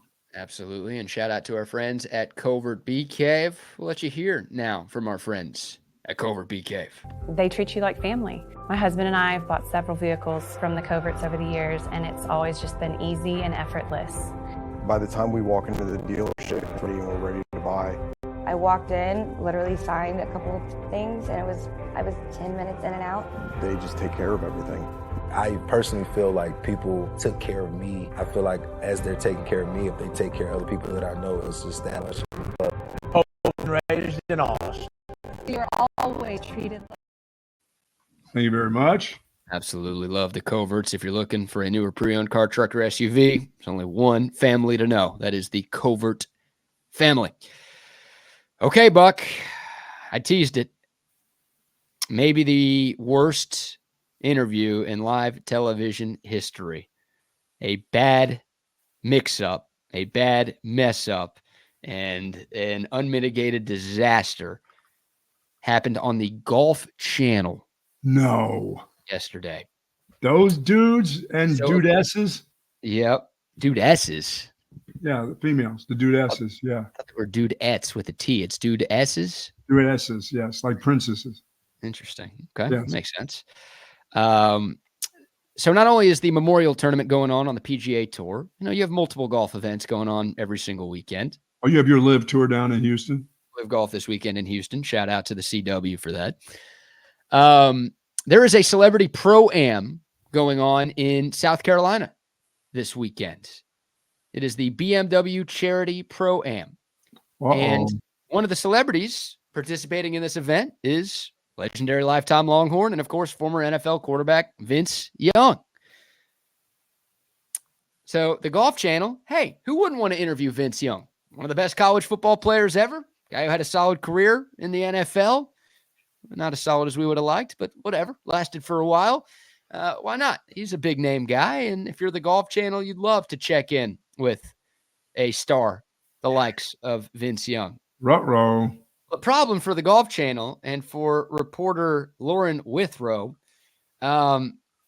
she thought she was walking up to interview Vince Young on the course, but it wasn't Donovan McNabb, was it? It wasn't Donovan McNabb or Always Sunny in Philadelphia version of Donovan McNabb. We'll tell you who it was after the fact, but here is the cringiest 1 minute of live television I've seen in a while. Vince Young playing this week, and he's down with boredom.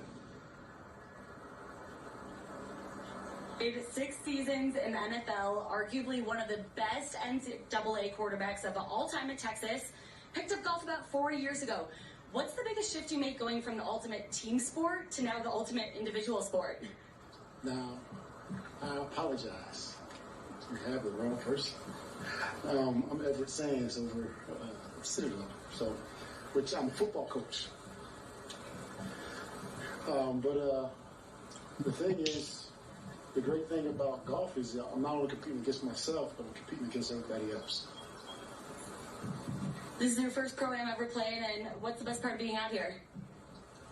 Well, being out here is a great thing, and having an opportunity to play with some professional golfers is a intimidating thing, but also a great thing. Good luck this weekend. Hey, I appreciate it. Handled very well by both of them, actually. What? Yeah. Not handled well by the reporter. Well, no, not by her. The name totally, but the dude handled it pretty well. He didn't go on. He just said, you got the wrong guy, but I'll explain to you what this is like being out here. I mean, he could have very easily kept going with, I'm not Vince Young, never have been Vince Young. I mean, but I thought he handled it pretty well. And she kept going on with her report. I mean, it was just dumb that they had it all made. Why did she go on? He handled it very well. I agree with you 100%. He was very classy. He was very graceful. And he did a great job. By the way, if you couldn't hear that, or you have no idea who that Coach is. Sanders from somewhere. He's like a high school coach. Everett Sands. He's an assistant coach at the Citadel. So college coach. Oh, okay. Not even a head coach. He was wearing a Citadel shirt. Why the hell would Vince Young be wearing the Citadel shirt?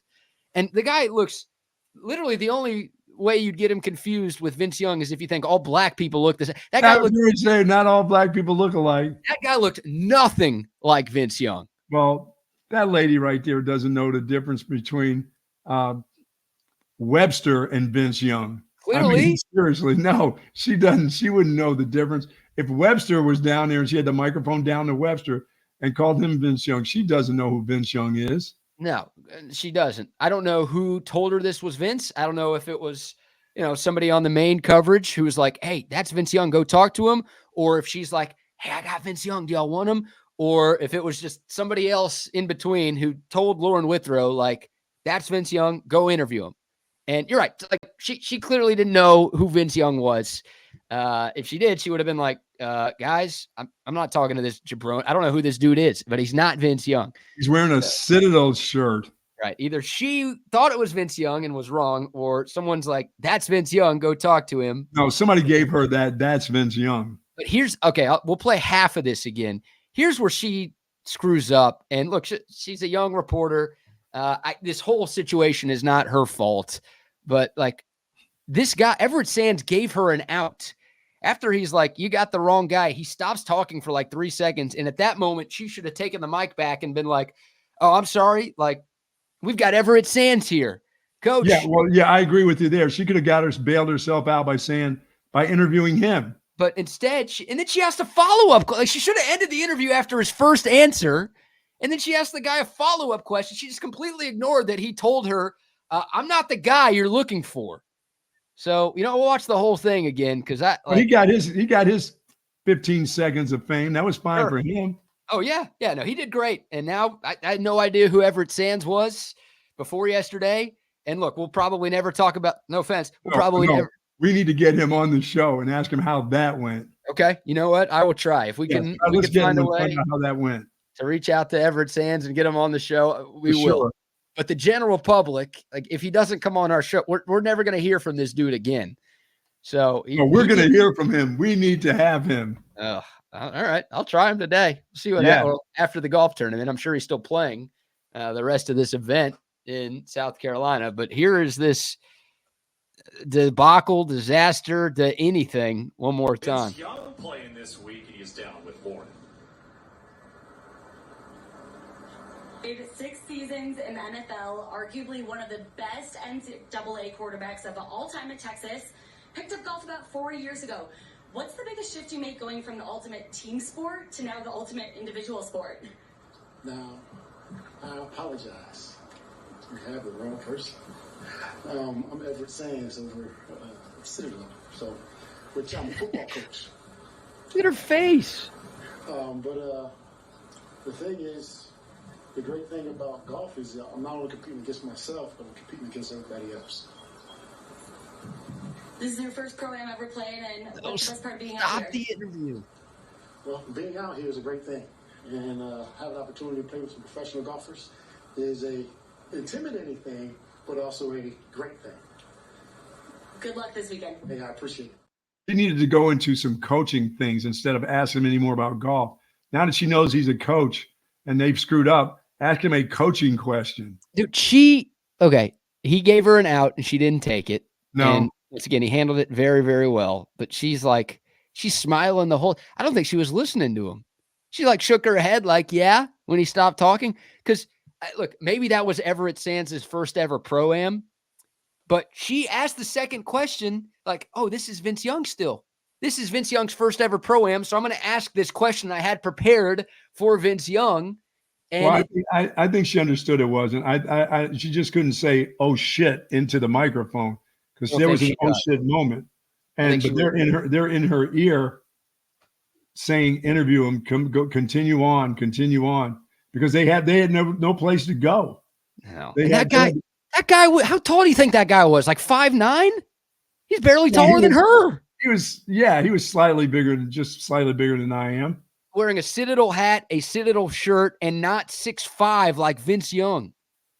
What? Like I said, she doesn't know who Vince Young is. You're going to put Webster. Like I said, you put Webster there. She would say, hi, Vince. Right. So it might not be her fault that she was out there, but she did not. She may have known who Vince Vaughn is, but she's not going to know who Vince Young is. God, I mean, she did not handle that well. And she went on Instagram, posted a story like, I'll learn from my mistake. And this, I'm not saying fire her or she's got to switch professions. Like what happened? We've all had. That's not on her, I don't believe.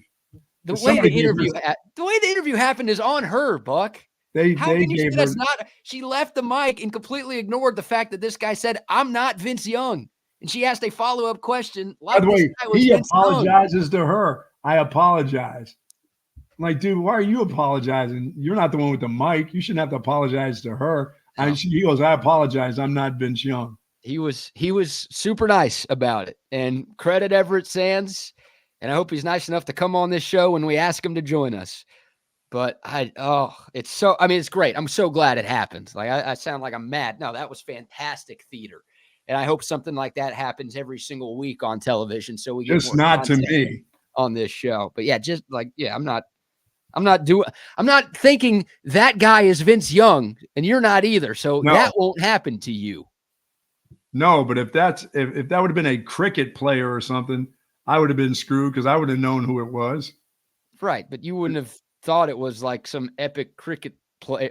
I don't know. And you wouldn't have done a follow-up question if this guy's like, actually, no, I'm not a legendary. I would have told me he was a coach. I would have started into coaching questions. I would have got away from the golf part of it. Hey, coach, how is the Citadel going to do this year? Since you got Citadel right here and you told me you're a coach at Citadel, I will stop talking about golf and your experience at golf since you're not Vince Young. She had, I don't know. She should have stopped the interview when the guy's like, I'm somebody else. And then she shouldn't have asked a second question. But really, she shouldn't have been out there in the first place. And whoever led her astray there, that guy should lose their job. Whoever is like, that's Vince Young, you need to talk to him. Whoever that is should be out of work. And that's somebody back there at the studio saying, that's Vince Young right there. How about that? God. That is 6 seasons in the NFL. One of the best NCAA quarterbacks ever at Texas. What's going on, Vince? I bet you that dude was. I bet you that coach was. Soon as he said the word Texas, was like about to shit himself. Like, oh no, really? Yeah. And then she says Vince Young, and he's probably thinking, oh no, this white lady thinks all black people look alike. I mean, I am. You think that's in his mind? He's going, yep. What is she, 17 doing an interview? Just a high school project or something? I don't know. No, I'm sure she looked like Golf Channel. That's a big established network. I'm sure this young woman has worked her way up in the field. I'm not talking about her. I'm talking about him, what he's thinking. He's probably thinking, oh no, I've been punked. Oh yeah. Yeah, he handled it so well. And like you said, he even apologized. I'm like, dude, why are you apologizing to her? She just kept the mic right there. He did everything he could to make her feel comfortable. Yeah. What do you think? You think someone like accidentally screwed this up? Or do you think someone hates her and is like, oh, I don't like this Lauren chick. I can get her right now. Oh, that would be just great. What a disaster. Awesome. I mean, it's good that it's the Golf Channel and it's some pro-am down in South Carolina and not the Memorial or something, Mm-hmm.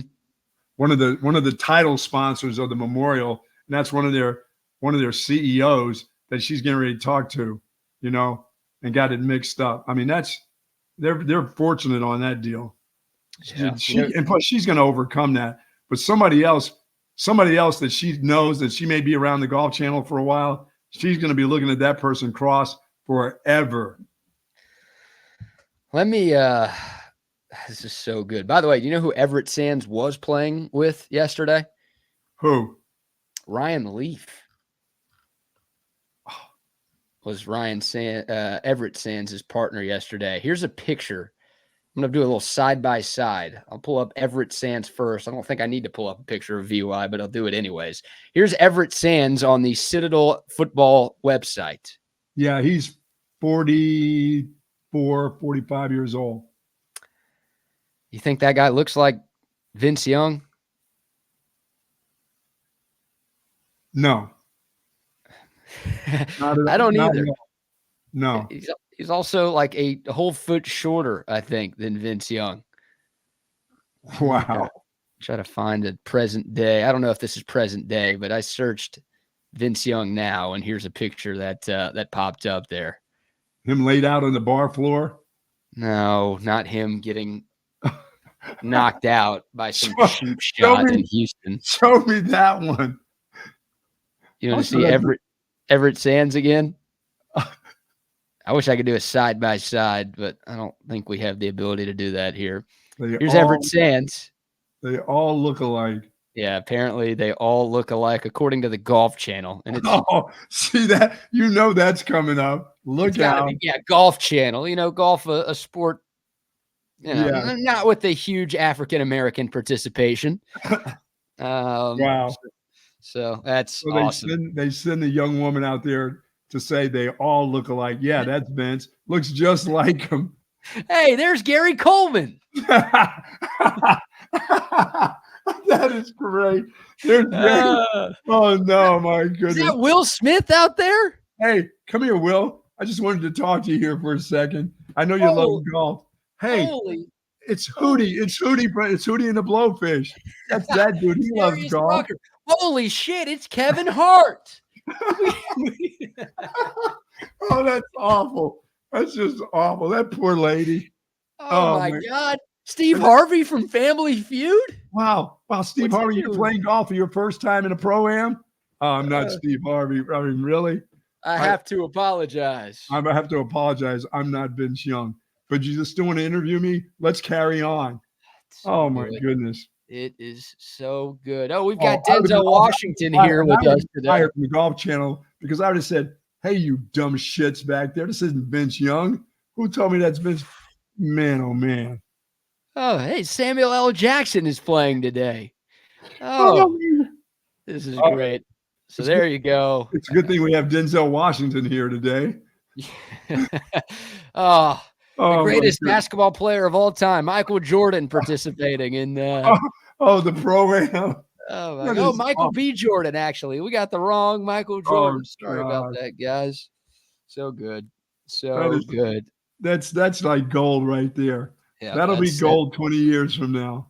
Yeah, we'll keep that one in the rotation here. Oh, for sure. I think, we'll be able to play that any day and laugh. I watched that. We still need 5 times last night before even showing it, and I was cracking up every single time. That's what I meant. Vince Young being laid out at the bar is closer to that guy's height. Yeah, Vince Young on the ground is closer to that guy's height. Yes. Oh, that's too much. Doing a quick Google search for Everett Sands' height to see if I could see how tall that guy is. But I mean, clearly I'm going to give him a 5'10". I was like I said, he's not 6 feet, and Vince Young is obviously much taller than that. Yeah, I don't see a height for Everett Sands, but whatever. That poor guy. It's great. That is great. Well done, Everett Sands. Handled that incredibly well. I thought he did. I mean, and I didn't think she did a bad job, except for the bad information she got. Yeah, except for when he said, "Coach, go into some coaching questions." He's not Vince Young. He's not Coach Young. He's telling you made a mistake. No, you can't end the interview because you got another 30 seconds or so probably of taping they want you to do, even though they gave you the wrong dude. They can't just pull off and go to nowhere. So say something to the dude. Ask him about the Citadel. He just told you, I'm from the Citadel. Ask a question about that. Quit with the golf questions, Vince. She wasn't listening to him. she still thought it was Vince Young. No way. Yes. Look at her face. She's like, oh, yeah. Words. No, cool. That look right there with her mouth open is, oh, shit. I've screwed up. Somebody got me. Who got me? We too low. Oh, is something wrong here? Something. Yeah. Wow. Oh, my goodness. Somebody got her. That's just mean. It was the intern because it's always the intern. It was a summertime intern at the Golf Channel. They said, yep, that's Vince. That's him. Hard to get fired as an intern, but that intern has been fired. Oh, my goodness. After that. All right. Got about 10 minutes left in today's show. Great stuff there.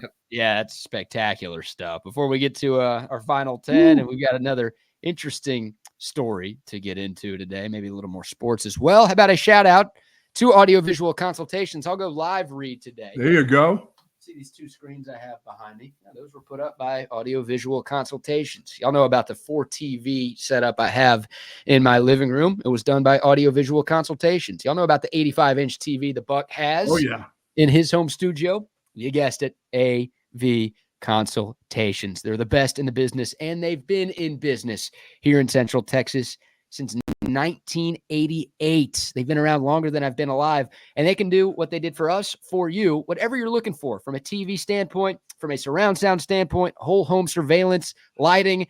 It's all automated. It's all super easy to use, and it all looks great. It's like I've got buddies who will try to do this stuff themselves. Boy. And they leave a bunch of holes in the wall. They've got wires sticking out everywhere from the TVs, and it's like, who are you fooling here? What do you think this is? No, AV Consultations, it's professionally done. You don't see a single wire sticking out of these TVs. They look great. They work great. And they're easy to get a hold of, too. It's not like, they hook up your TVs, and then if you have a problem, they're gone. You can't talk to them.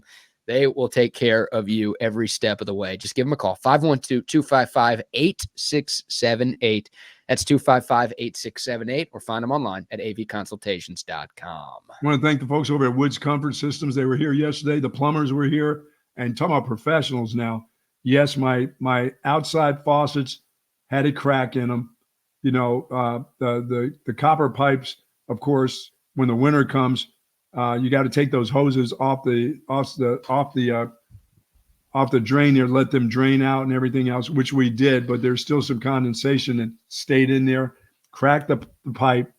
They came over yesterday, pulled the pipe out away from the house and everything else. They're coming back to redo it today. They ordered the pieces. They'll be back here, and they did a fine job, BK, and they were in and out of here in a hurry. And you're talking about being hot outside yesterday? Oh. Wow. And they had to be out there with those faucets and my dogs. They came out, did a good job. They said, we will return today and finish up, Mr. Godbolt. And boy, are they efficient and quick. So Woods Comfort Systems, when you've been thinking about heating and air conditioning for years, their plumbing service is fantastic. 512-842-5066. That's the number to call, or you can find them online at woodscomfortsystems.com. And a shout out to Picks Sports Gear as well. How about some pickleball this weekend? There you go. If you're trying to get into pickleball, or you're already into pickleball and you want to elevate your game to another level, go to picksportsgear.com. Use the promo code radio10. You're going to get 10% off your order over there. They've got paddles, they've got apparel, they've got backpacks, gear, just everything you need to get into pickleball for the first time or to take your game to new heights. It's PIXsportsgear.com.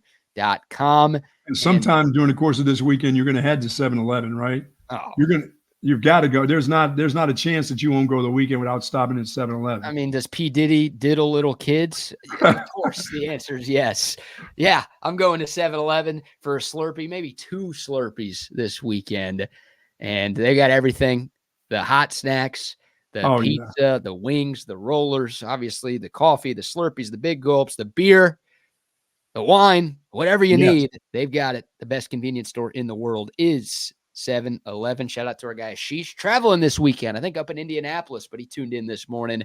Nice. Great dude, runs a great show at 7-Eleven. And while you're sitting around this weekend and you're thinking of having something nice, refreshing, and it's good for you, how about some Olipop this weekend? Oh. How about heading to 7-Eleven or, of course, to HEB and grabbing some of that Olipop today? So you have plenty of it for the weekend. Agreed. What you got? Do you have one today, or you? No, but we've got a new merch store on our website. Oh, nice. TexasSportsUnfiltered.com, and I ordered a couple of things for us. Of course, it came in yesterday after I saw you. But how about a Buck Off shirt? Very nice. With a Texas Sports Unfiltered logo on the back. I like that. I like the fact that the B looks like a B instead of like the ones I had made for the hats that when you turn a certain way, it didn't look like it said Buck. Oh, I kind of wish this one looked like something. But you can buy this shirt in any different color. Just go to our website, Awesome. TexasSportsUnfiltered.com. Not only shirts. There you go. There's some more. Everybody needs a hat. You got to have more hats. Buck off hat you can get. And this one's for me right here. Beautiful. TSU crew neck. Love the crew neck. So they got long sleeve. Is that a long sleever? Long sleeve. It's like a sweatshirt, not a hoodie, obviously, but like a long sleeve. Take it down the coast for fishing so you don't burn up your arms? It's probably a little heavy for that. Okay. But I guess it's better than getting sunburned. Hell yeah, it is. More of a winter get Sweet. up, I would think. But yeah, TexasSportsUnfiltered.com. There's a link to our merch store right there. And yeah, you can find all of that stuff right there. So another way for y'all to support and rep TSU wherever you may be. Thank you, Vince. Thank you, Everett. Appreciate that. All right. Texas softball, tough. We talked about that at the start of the show.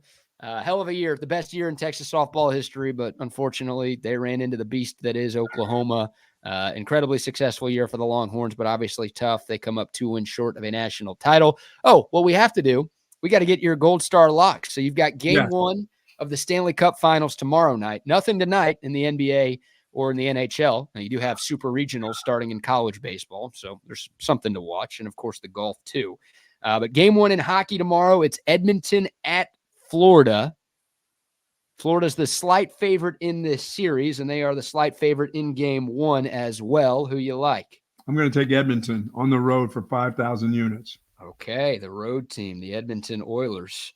I'm still not over them knocking out the Dallas Stars, but I like it. 5,000 on the Oilers in game 1.